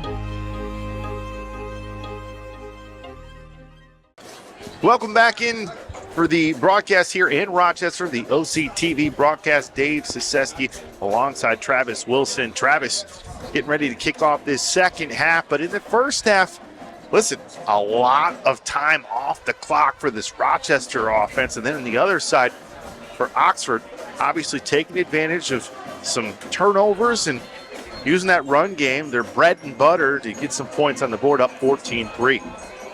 Yeah, the only thing that I think we're going to keep seeing is ground and pound football the rest of the night.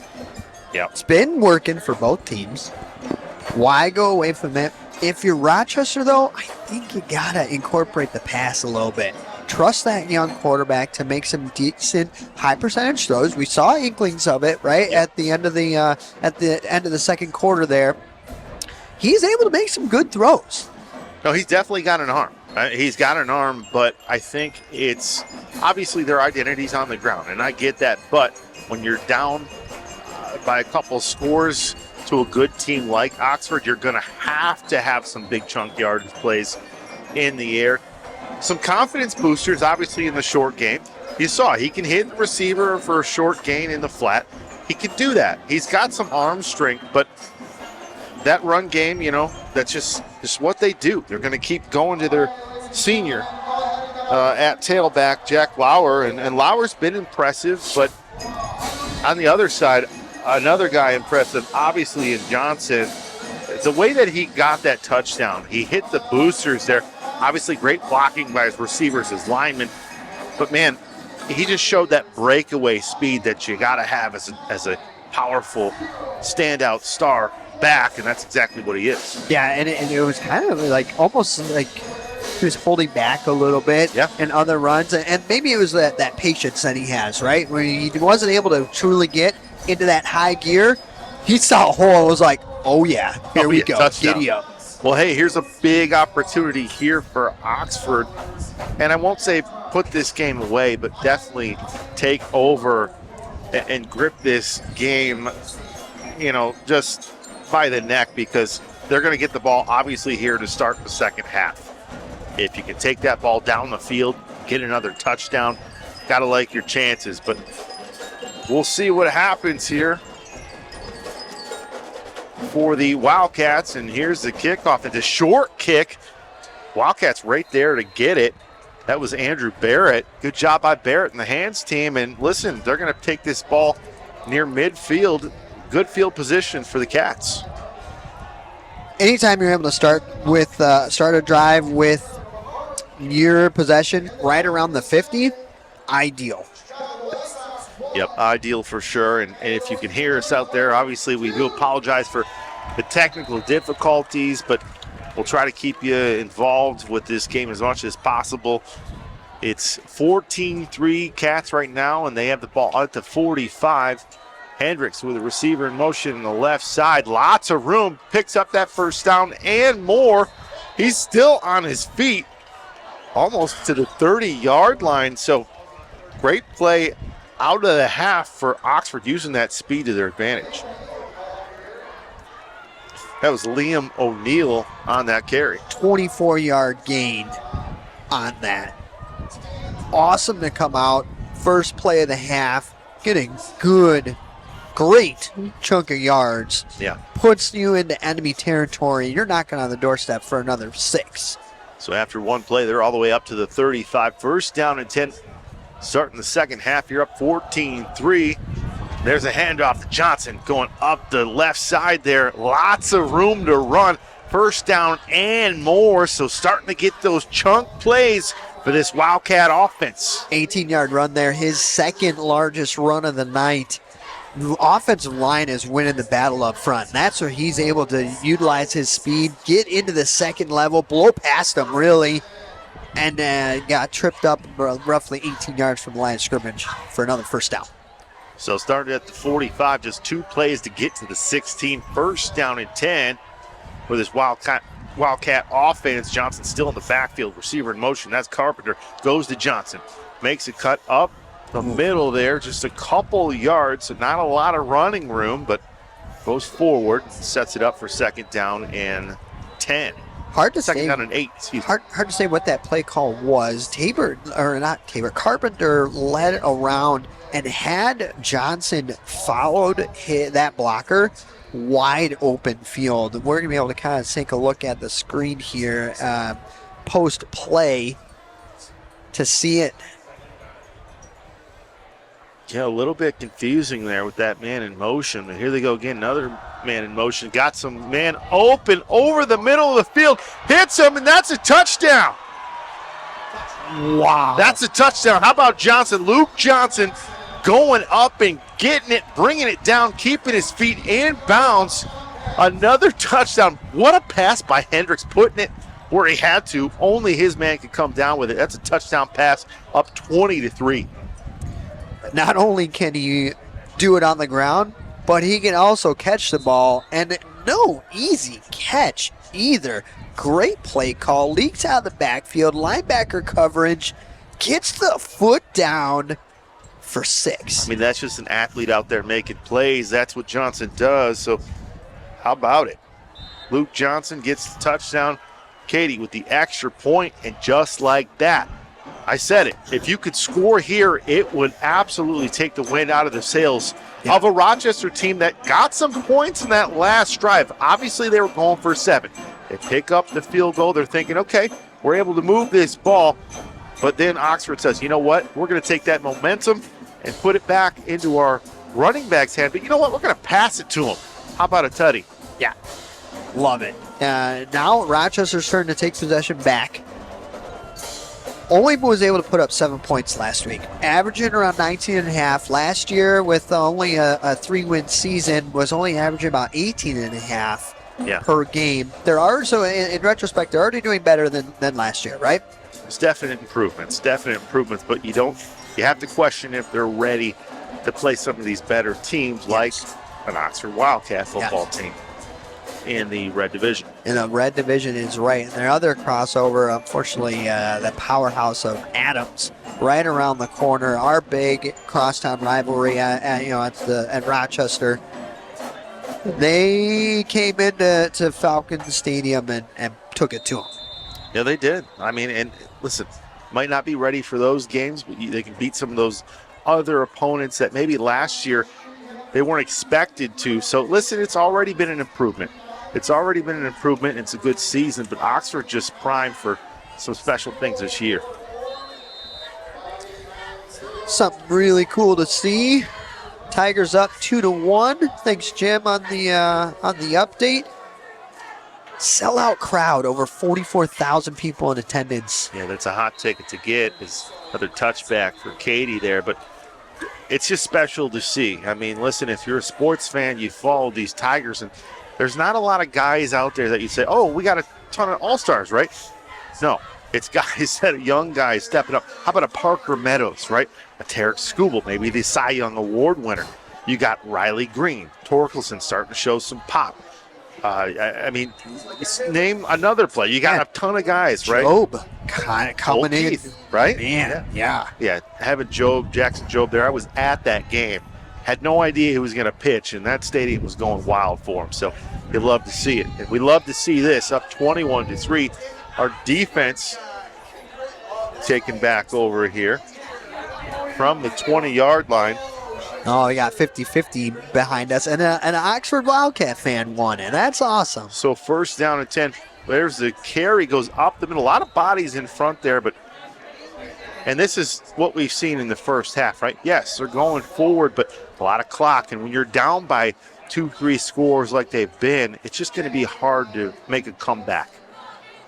It is. You need to be able to move the ball expeditiously, if you will. Yeah, that's it. Get it down the field as quick as possible, put some points on the board, get back into this game, change the momentum. The only way you're going to do that is by putting points on the board and quickly. Second down and 6 on the ground again. It's by the initial tackle. That's Lauer down there who goes out of bounds, and they'll move the chains again. So it's not quick, but it's powerful, and he's straight ahead. He's just, like we said many times, he's just a big body to bring down. Yeah, O'Neal on the initial contact there, and then you had Reed Siskowski in pursuit from his defensive tackle position all the way to this sideline. Love to see it. So first down and 10 from the 30, 9:45 in this third quarter. 21-3, Oxford receiver in motion with some speed, picking up the first down, really just followed his blockers. Seth Tabor on the tackle, because that could have been a lot further and done some more damage, but Curtis Adair, he's been that receiver that's been used in multiple ways already today. We've seen a couple passes go his way, and obviously using his speed, utilizing that in motion as well. Reminds me of Julian Edelman a little bit. The size, the stature, and just his utility player-esque capability. Love to see it. First down and 10 from the 43. Just 9 minutes left in this third quarter. Wildcats up 21-3. Dykey in the shotgun. Lauer right behind him. Goes to Lauer. Using that big frame. Picking up around 3 to 4 yards there. Going straight up the gut. So you know it's coming. It's just tough to bring him down. Linebackers got to be able to see that key of motioning a bigger wide receiver, tight end, whatever position that Zach Davis plays. I think we've got him as a wide receiver / tight end. Seems as though if he motions into the formation, they're running right behind him as if he's a fullback. And saying, hey, try to beat it, right? With our big body back. So second down and 6. A little bit of wind picking up on the field. Up back position in that C gap, and they follow right behind him. So it's not a bad little 1-2 punch, I'm not going to lie. Someone that knows the basics of football, mano y mano, if I'm going to seal this hole, running back just follows in behind me, we're just going to keep getting first down after first down. Yeah, Seth Tabor picking up a tackle there, but to my point, though, it's just tough when you're down by 3 scores, right? This is this ground and pound type of offense. Yes, it's going the right direction. It's just you can't make any mistakes like they did in that first quarter. So that sets up third down and short, 3rd and 2 from the 49 near midfield here.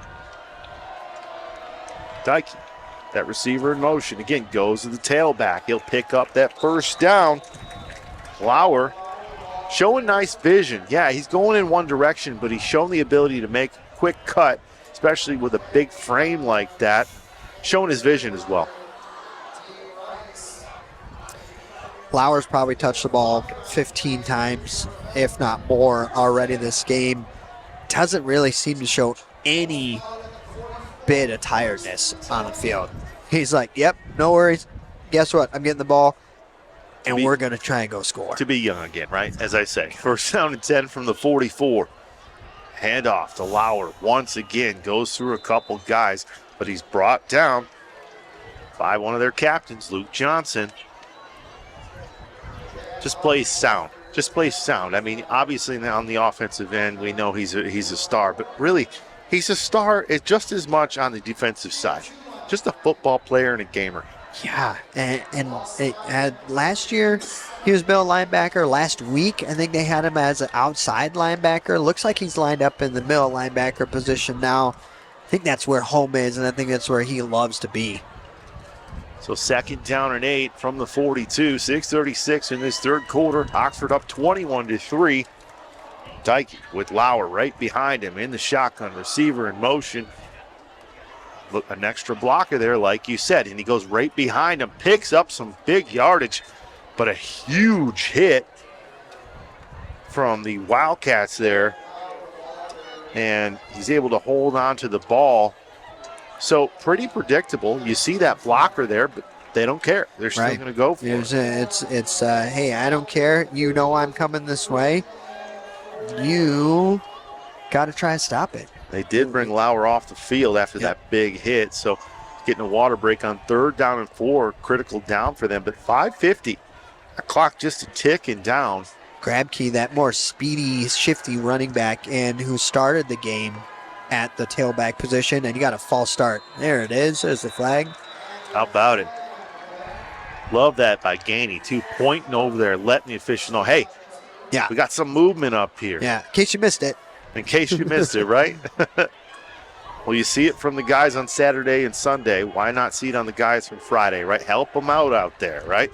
Some extra eyes and say, hey, move that back about 5 more yards, and sets up now a 3rd down and 9, and checking to see if they bring Lauer in, but looks like they kept him on the sidelines, and still out there, like you said, is Devin Grabke, kind of a shiftier back, and we'll see if they utilize him in the passing game. 3rd down and 9 from the shotgun. No, they're going to hand it off to him. Grabke with some speed, goes behind his blockers, picks up some good yardage, just followed those blockers and showed some patience too. Yes, he's got that turbo burst, but just waited patiently behind those blockers. That'll set up yet another 4th down and 1. Dean Rice on the stop. Dean Rice on the stop. They only didn't complete 1 4th down all of the first half. Their first opportunity to do a 4th down conversion here.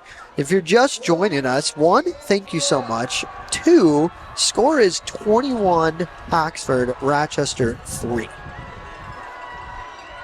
4th down and 1 from the 35. Dyke hands it off to Lauer. Lauer lowers his shoulder, picks up that 1st down. So, like we've said, tough for them to pick up them chunk yardage, but he's been able to move those sticks all night long. They just have 3 points to show for. So, with 4:20 left in this third quarter, still down 21-3. Still down 21-3. Clock is still moving. Last tackle credited to probably, I want to say it was Hunter Gainey. Had 5 tackles last week and a sack. One of those games where you're really going to have to rely on that defensive line, and that's what Oxford's done. So 1st and 10 from the 32. Fake handoff, rolled out from the quarterback to his right side, looking for somebody downfield. Nobody there. Look at that by Oxford. That's Dean Rice bringing him down. Very close to horse. Very close, and I was looking for a flag on the field, but thought I just got him on the shoulder pads there. That was awfully close. Too close for comfort, really. Brought blitz on the field side, the strong side, but coverage was incredible downfield. Defensively, our D-backs had the no-fly zone out. Yeah, they've been tremendous here tonight. 2nd down and 6. Clock still ticking down. 3:15. Handoff once again. Up the gut. Gang tackle by Oxford there. Swiskowski in on there. Carpenter in on there. I'll tell you what, Swiskowski is a big boy at defensive tackle, man. Just a wall there for this Cats. He is a monster. It's great to see him on the football field every Friday night because he's just going to wreak havoc down in the trenches. Yeah, he's not a guy you want to fall on you, but hey, right there, just plugging a hole, and that's what you want from your defensive tackle, setting up 3rd down and 2 from the 25. Oxford up 21-3. Been the same offense all night long for these Falcons. There's another blocker Lauer gets the carry once again, and if he didn't, he's awfully close to the mark, and he did move the chains again. So he might finish the night with over 30 carries. You don't really hear that too much in the high school level. You don't. Shoot, you don't really even hear that a whole lot in the NFL even anymore. College ball, sure. But 30 touches, that is, talk about a go-to back. Yeah, exactly. So first down and 10 from the 21. 2 minutes left in this third quarter. Oxford up 21-3. Lauer gets it again, goes to the right side. Oxford closing in on him, able to bring him down. Looks like the last guy in there was Hunter Gainey. Yeah, it's almost like they telegraph exactly where they're going. Wherever one goes to, if they're running the ball, that's where he's going. This possession, at least 99% of the time, wherever Zach Davis goes, Lauer's following him behind if they're running the ball. No, I mean, it's been predictable. We've said that. That's how you can describe this, but it's working. It's just taking a lot of time off the clock. Here they go one more time. Now, there's a little bit of trickery, but Oxford all over it. How about Seth Tabor on that tackle? Dude, coming up for the safety position to notice that motion towards the middle of the formation. Got to be some great film room work, if you will. Listen, that's where the magic happens, right? You look at mistakes or good things, right, from weeks past. A mix of both, right, last week. A lot of good in that first half. Second half, obviously, you wanted to get more out of your offense, but your defense, bend but don't break. And listen, that strong play there by Tabor. We'll see if they can do it one more time. 3rd down and 11. Big play here from the 23. Quarterback rolling out, looking for somebody. The defense going in on him, barreling in. Big hit. Johnson, man. Hammer. Oh, you could feel that in your ribcage. God, and you can see Dykey just getting up slow, understandably getting obliterated by Luke Johnson. I mean, he had a chance to just absolutely tee off on him. Clean hit. Obviously wasn't able. He rushed that pass too, and which probably was the reason why he was a touch high out of the intended receiver's hands. Yeah, and when you roll your quarterback out there, obviously you leave him open to hits like that. And I mean, the motor on John, we talk about it, but Luke Johnson, man, he just doesn't get tired. Energizer Bunny. Just keeps on going and go. 4th down and 11, 25 seconds left. Dykey's going to have to pass, goes downfield. Oxford right there. They complete it. And Johnson was in coverage, but he was turned around. Yeah, he showed blitz right in the A-gap and then dropped into coverage, which I think made Dykey kind of lick his chops, and knowing that Davis was going to be on a mismatch only from just a level position, right? Johnson was late to get back into coverage. He was able to put the throw on the back shoulder. Almost put it in for 6. Last play of this quarter, 1st down and 10, 1st and goal from the 5. They'll give it to Lauer. Goes up the middle, and he's got the touchdown. Wow. Well, if you want some momentum, if you're the Falcons to end a quarter, that might be just it. Lauer lowering his shoulder, using that big body as he did many times. I think he picked up like 10 carries on that drive alone. Could have been easily at least 10 carries, which I have to agree with you. He's got to have 30 touches already, and there's still an entire other quarter to play. Well, extra point getting ready here, so make it a 21-9 game. Showing some fight are these Falcons. That's up, and that's good, and we got a ball game, Travis. That we do. It's plenty of time to look at what's worked, what's not. Something that does work. Barron Industries. Barron Industries. So we'll be back here in the 4:21-10. We just want to thank our sponsors, Barron Industries, over 100 years in business.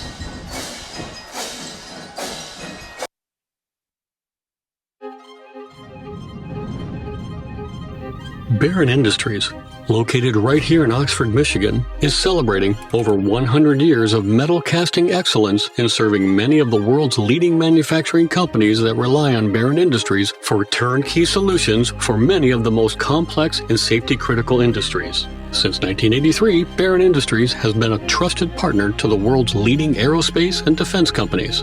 Barron Industries, proud sponsor of Oxford football.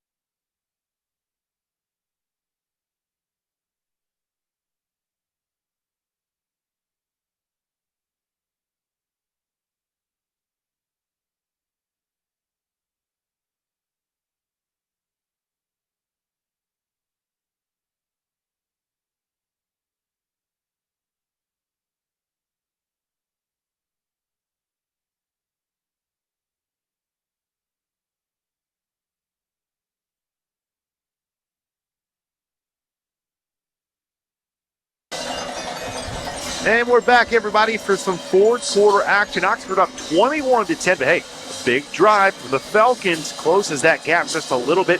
11-point game. Big difference. Big difference from an 11-point game to a much larger margin. Jack Hendricks around the end there with scampers around for about 10 yards. Sneaky quick. He's sneaky quick. Yeah, Oxford up 11, looking to get that offense out there. It's been a while since they've been on the field. As we said, listen, Rochester just takes clock off and they just don't give it back. Quarter. Quite literally. Offensively, didn't really see the third quarter except for that first drive. That'll set up first down from the 30-yard line here. Johnson stopped, and we'll get a loss there of a couple yards for Oxford. So Rochester all over that play, brings him down, and it'll set up a second down in about 12 or 13 from the 28.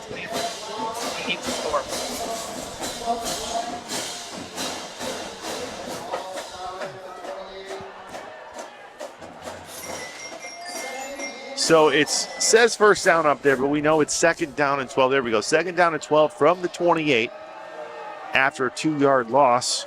Hendricks rolling out, looking for a man, gets out of pressure there. How about that? Take that ball and run. Takes a big hit near the end, but I tell you what, you got to love that from that quarterback. Ryan Used Cannon. his body, just really turned. He did. He shot out like a cannon, picked up that first down. Nobody open. He said, I got you guys. Yep. Guess what? Nothing open downfield. I'm going to tuck it and run.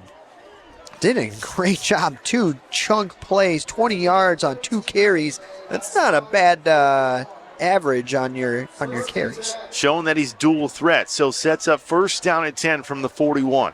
Oxford with the lead of 21-10 here in the fourth quarter. 10:40 remaining in this game, and taking their time in the huddle as Hendricks gets the play and comes back in.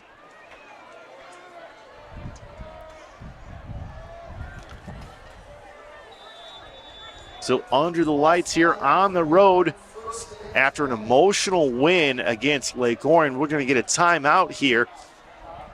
Give us a chance to say thanks to one of our sponsors, our only sponsor, our main sponsor. Listen, Barron Industries, Oxford Community Television coverage of Oxford football is brought to you by Barron Industries, in business for over 100 years. Incredible. Absolutely incredible. Incredible. Been around 3 times as long as I've been on the earth. Well, now you're just giving your age out there, right? That's incredible. But you are making people do the math, so there you go, right? Right. So if you do the math, you get a prize. And it's approximate, too. Yeah. Yeah. Listen, Yeah. play good games, get good prizes. I believe that's the way it goes. Absolutely. Talking about getting a prize here, Oxford, they play football like this all season long. Obviously, this is non-conference. They looked really, really good against one of those superior red teams. You have to think that they can compete and contend for that title this year.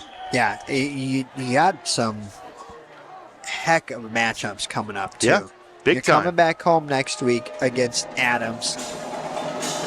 Followed up by... Wait for that. Yeah, and then followed up by West Bloomfield, and then homecoming Oak Park, ending the season against Dakota. Tough. It doesn't get easier. We'll say that much. And we're going to get a penalty here. Oh, timeout? Oh, a timeout. So maybe just didn't like what they saw. You see a little bit of frustration from Coach Line there, who took that timeout. Yeah. And listen, no, but back to our point, you're going to have some big-time competition. But look, who won the red last year? Lake Orion, right? You beat them. You beat them. You give them their first loss on the season. It could have went either way. Obviously, it was a lot closer in that second half, and it came down to literally a final field goal attempt? Yeah. I mean, that was wild. A lengthy Absolutely one that wild. was pushed left, but it would have sent the game into one absolute pandemonium from Lake Orion side of the fans. Yeah. But would have sent the game into overtime, which momentum was swinging towards Lake Orion. You got to think that hard to say the outcome of that game. Thankfully, we took the W on it. And you'll take it, right? Absolutely. One in the win column. First down and 10 from the 41. Handoff to Luke Johnson. One more time. Up the gut. And he's, at this point, taking some of that clock off for Oxford, right? You know they're not in a hurry, okay? Up 11 on the road. You don't care how big of a win it is. A win is a win. Just like the Lions the other day, right? Gosh, yes. In the desert. Yes, Some ugly plays here and there, but a win is a win, and you're going to take it. Very much so. Great to see the sea of blue that was in the stands, too. Loved oh, my gosh. Had I known that we were at Ford Field in Arizona, man, maybe I would have looked for a ticket. I would have taken a ticket, right? So second down and 5 from the 45. Hendricks rolls out of pressure. Able to run with the ball. Gets hit. A couple big hits there. Goes down. And, you know, listen, I love that he's selling out there, but this is a long season. Got to see a slide from my quarterback at that point, at some point. Take the slide. Don't get hit. You have no idea what's pursuing you from your blind side. That got rattled around a little bit. He got right back up, though, off the turf. He's tough, man. He is. He's a gamer. So third down and 4 would be a big pickup if Oxford can move these chains, take a little bit more clock off here. So third down and 4 in the shotgun. Fake handoff. Guy off his blind side. I don't know how he picked that up and ran for that first down. I got to tell you, heck of vision by that quarterback, because from his blind side, I mean, if that's me, I'm getting sacked and I might be still on the turf, but able to spin out of it and picks that first down up. Big time play. Well, a very easy quarterback drill where you're able to just take simple drop backs. 3 steps, 5 steps, step up into the pocket, and then spin or reverse out of the pocket. 1, it's a lot of fun. And then 2, you get results like that. And you get to take more clock off, right? We're at 8:45 right now. So up by 11, driving, looking strong. They've shown a little bit of pass. They've shown they can run the ball. Their quarterback's been scrambling. Everything clicking right now. How about a deep shot? Receiver in motion again. No, they're going to go to their bread and butter. Give Johnson a little bit of time off the ball, and I believe they went to Tabert there. Tabert showing some nice vision there with a couple cuts.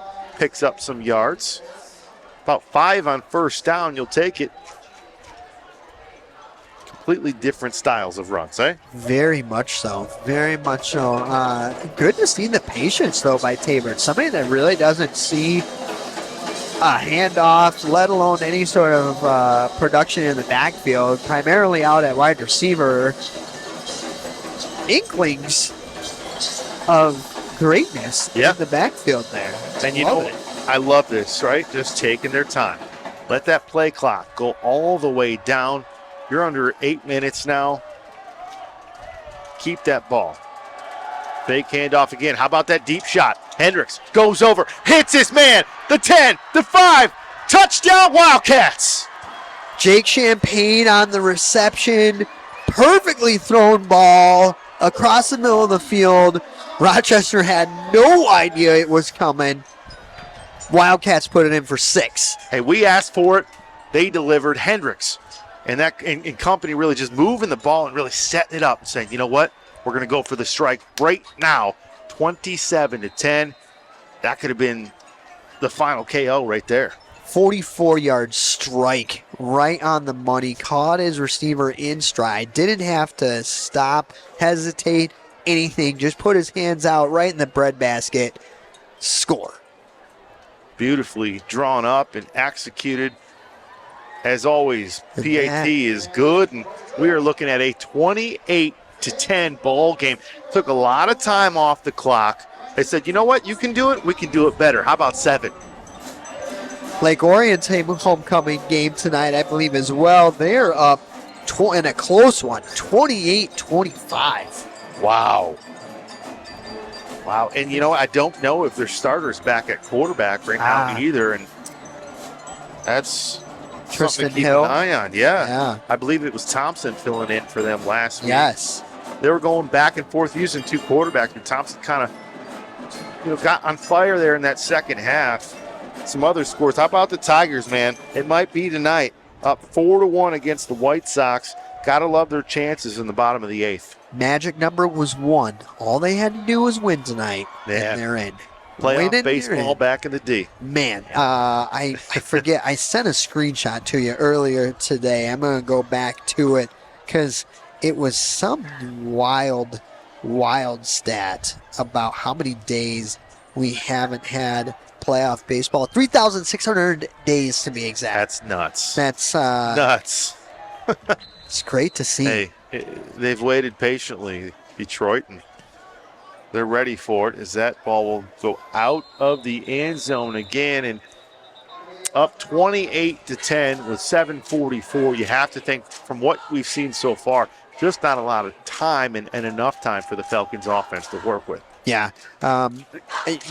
I wonder if Vernon right now is having a chat of, hey, I realize that we've gone to the run game 99% of the time tonight. We're going to have to start airing out. I mean, you're going to probably see that. And listen, when that does happen and you go off of your game plan, that's usually where turnovers come about, right? So an opportunity for Oxford to get another one of those turnovers, and they've had a ton of them on the season. That's one of those stats we need to get for next week is turnovers, because they just have been able to cash in and take advantage of when they've gotten those opportunities. How about first down here? There's a pass. Like you said, they're going to have to pass. They hit the receiver in the flat, picks up some positive yardage, but Oxford right there. About Half 3 or the 4 more defense. guys. Yeah, just everybody swarming around that ball.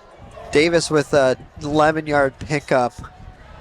Must have been, my guess would be a chip and then release, which is why there wasn't coverage, because linebackers were deeper than they probably should have been. Davis from the tight end position now lined up as an up back, motioning it across. Run right behind him. There's another run there, as we said, Lauer. So, I mean, if you're Oxford, though, listen, you're going to take that all day. Go ahead, run the ball. Yeah. That clock's just going to tick down. At this point, you're playing against Oxford and the clock. And you got to go off script if you're going to get big chunk plays. Down by 18, I just don't see it happening, Travis. Yeah, you're definitely not against this defense, at least, right? Very much so. You've been saying it all night, Dave. Bend, don't break. That's it. Huge down towards the tail end of this game. 2nd down and 5 from the 36. Dykey going to have to go to the air. Pocket breaking down. Able to get through a couple guys, but right behind him and coming back for a nice tackle. That's Krupa. He's just always around the ball. Good job to make up there. Flies to the quarterback, brings him down. Yes, he moved the chains, but makes a play. Thanks, Dragon fan. Tim, Lake Orion's homecoming until the 11th. My apologies. I thought I saw somewhere about the homecoming game being tonight. We were just testing him, right? Yeah. Testing him. Yeah, testing Testing the stat guy. A+ for Tim. First down and 10 from the 44. 6 minutes remaining. Oxford up 28-10. Dykey hands it off again to Lauer, and Lauer's hit by a wall of Wildcats and is taken down. One thing's for sure, this team is very physical up front. Very, very physical team. You got to hats off to them. Now, something to keep an eye on. I did see Johnson come up a little bit gimpy there, trying to stretch out that calf area. And listen, you're not going to play a football season without getting a little dinged up, especially if you play the game like him, right? Yeah. Second down and 7 from 47. Dykey in the shotgun, looking for a receiver. Hits his man over the middle. He'll pick up a first down.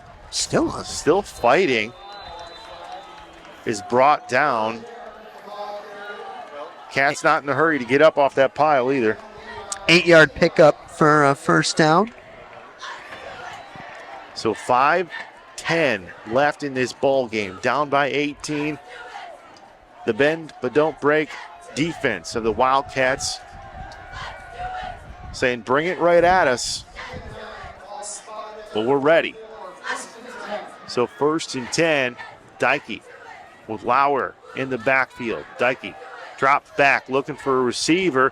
Goes back over to Lauer. Lauer had a ton of room if he catches that, but thankfully for Oxford, that hits the turf. Pressure brought by Gainey was right there again, just maybe a 1/10 of a second sooner, and that's a sack all day. Yeah, that was fortunate. You need some things to go your way, and does seem so far this season, especially the games that we've called, a lot of breaks going the Wildcats' way. And you need it. Take them. Yeah, you do. You do. A little bit of luck, a lot of bit of physicality. That's been the name of the game here. Lots of physical, a lot of physical football down the trenches tonight. 2nd and 10, rolling to his right. Dykey looking for a receiver, hits him in stride, right on the numbers. That was number 3 for them, Quentin Hatchett. And really, that was a nice play by Dykey. We haven't seen a ton of passing, but they like to get him on the run, and he seems to be his most comfortable throwing the ball. Yeah, in motion. Doesn't throw the ball real well on the run. He could square up his shoulders just a bit more, make a little more accurate throw. There, nice little completion to Hatchett, and first down. 1st and 10 at the 32, now 4:15. Clock ticking down, that pocket breaking down. Just kind of a toss to Lauer there. Felt that pressure, and it's more of a pitch than anything. Got him a couple yards. And good on you for making a simple little completion to gain some yards. Only 3 yards, but still, it's that much closer to the end zone for him. Only thing that hurts, clock still ticks, right? So tick-tock. That's Under it. 4 to play. Dykey trying to go over the middle again, hits a receiver. Oxford waiting for him there, reaches out, looks like he's going to be close to the sticks. Dean Rice on that initial tackle. Zach tried to give him a little shoulder shimmy, and Dean said, Not going to happen. Not tonight. That clock winding down even more, 3:25.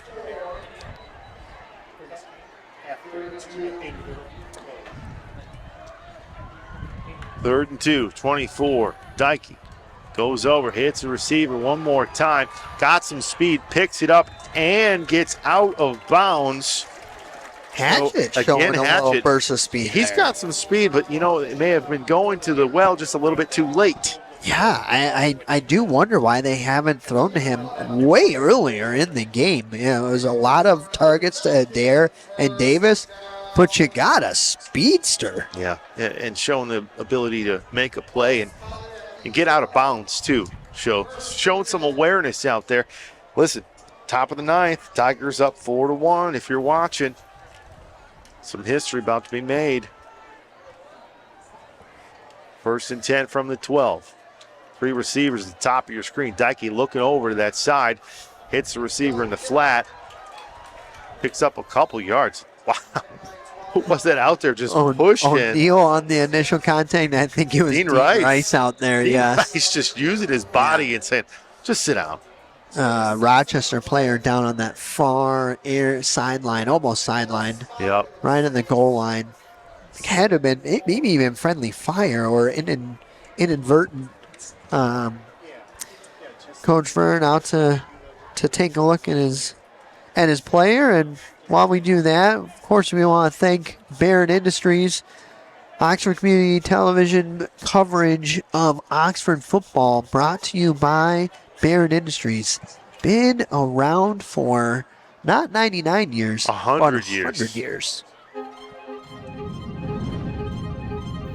Barron Industries, located right here in Oxford, Michigan, is celebrating over 100 years of metal casting excellence in serving many of the world's leading manufacturing companies that rely on Barron Industries for turnkey solutions for many of the most complex and safety-critical industries. Since 1983, Barron Industries has been a trusted partner to the world's leading aerospace and defense companies. Barron Industries, proud sponsor of Oxford football. And we're back here for the conclusion of this game. 2:57. 2nd down and 4. Clock begins again. Goes to Lauer up the middle. Lauer trying to get in the end zone there. Already got one on the day, but he stopped short. Jacob Scott on the injured player, for those that you might have been wondering. Came off the field under his own power. Always good to see it. No huddle offense by Matt leading the charge, but Brendan Cass meets Lauer in the backfield. And Coach Vernon's going to take a timeout.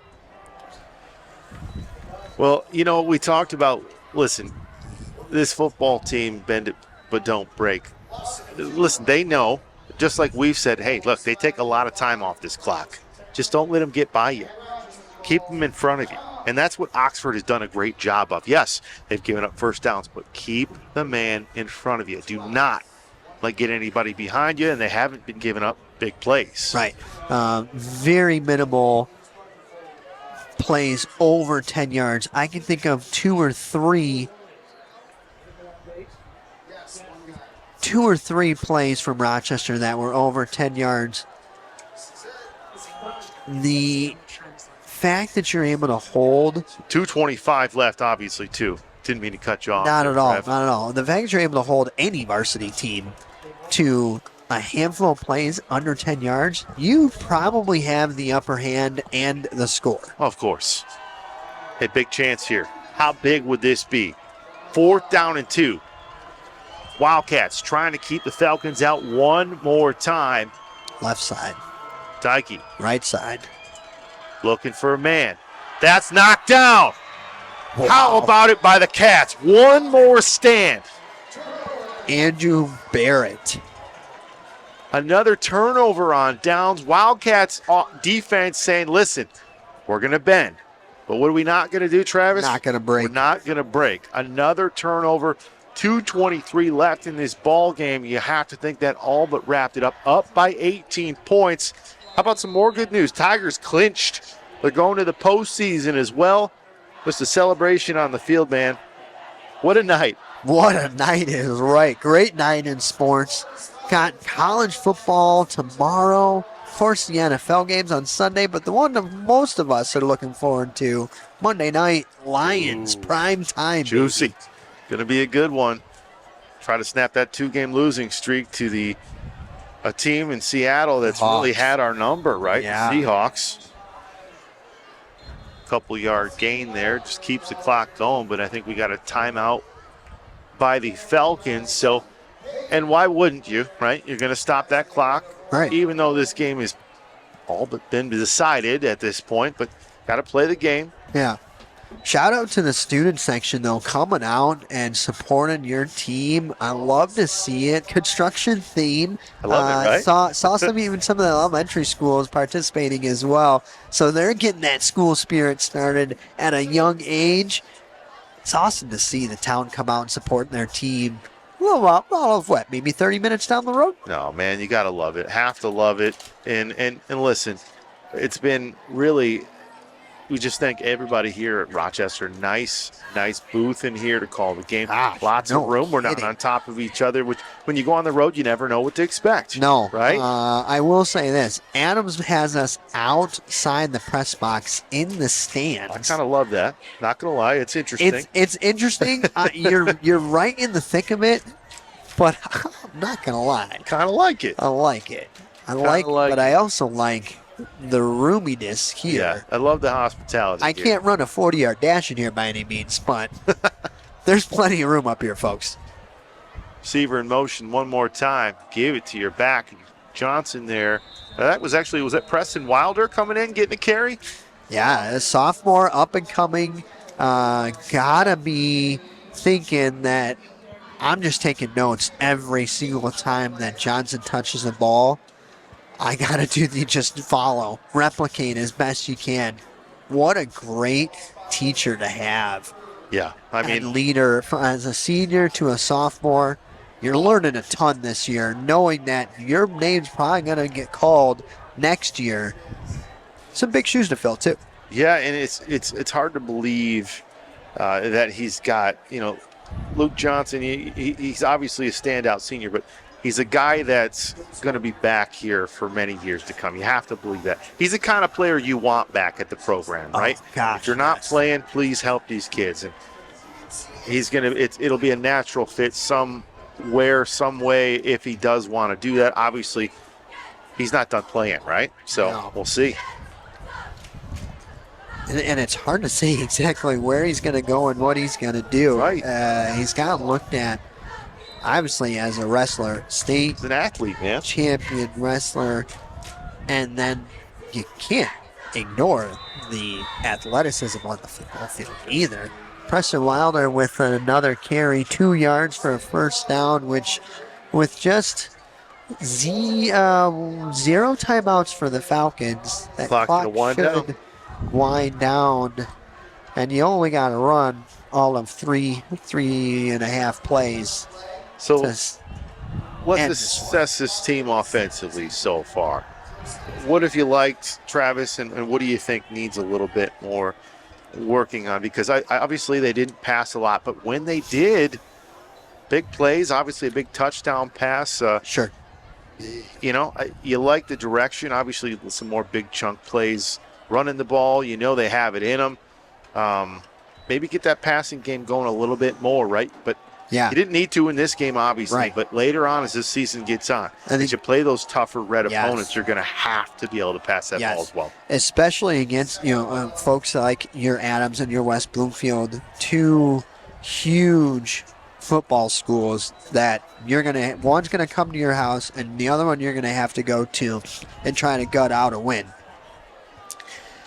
So far, obviously, you can't not like Luke Johnson and get the ball, right?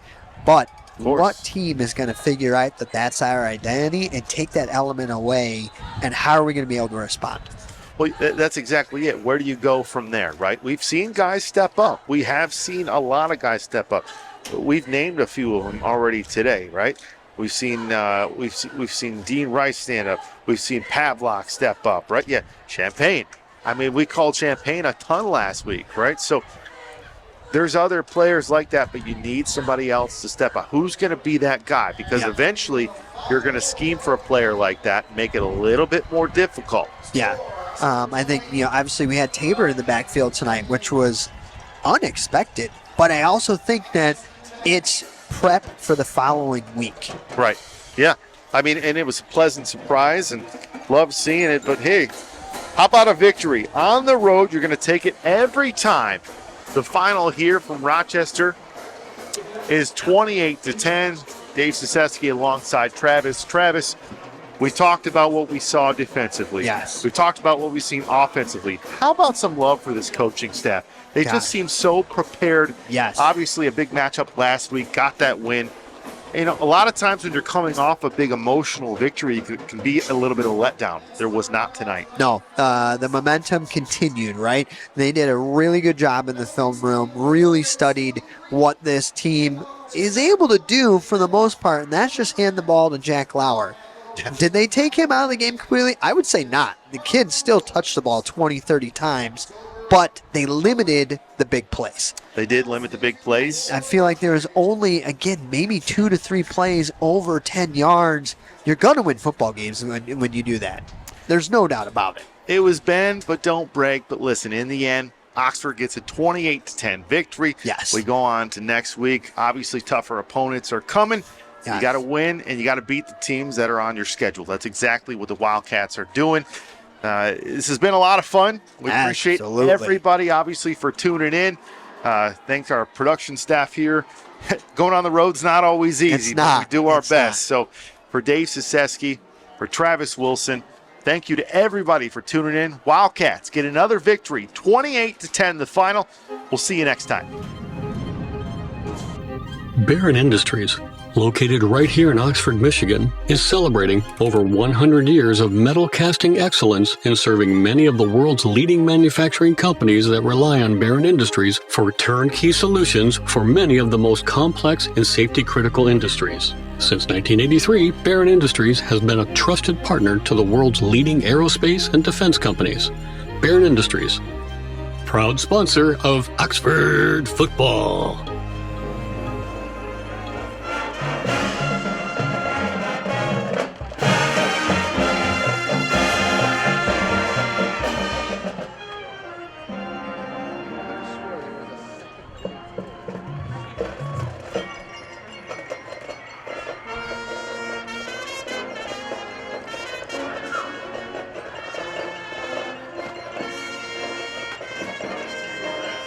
I'm going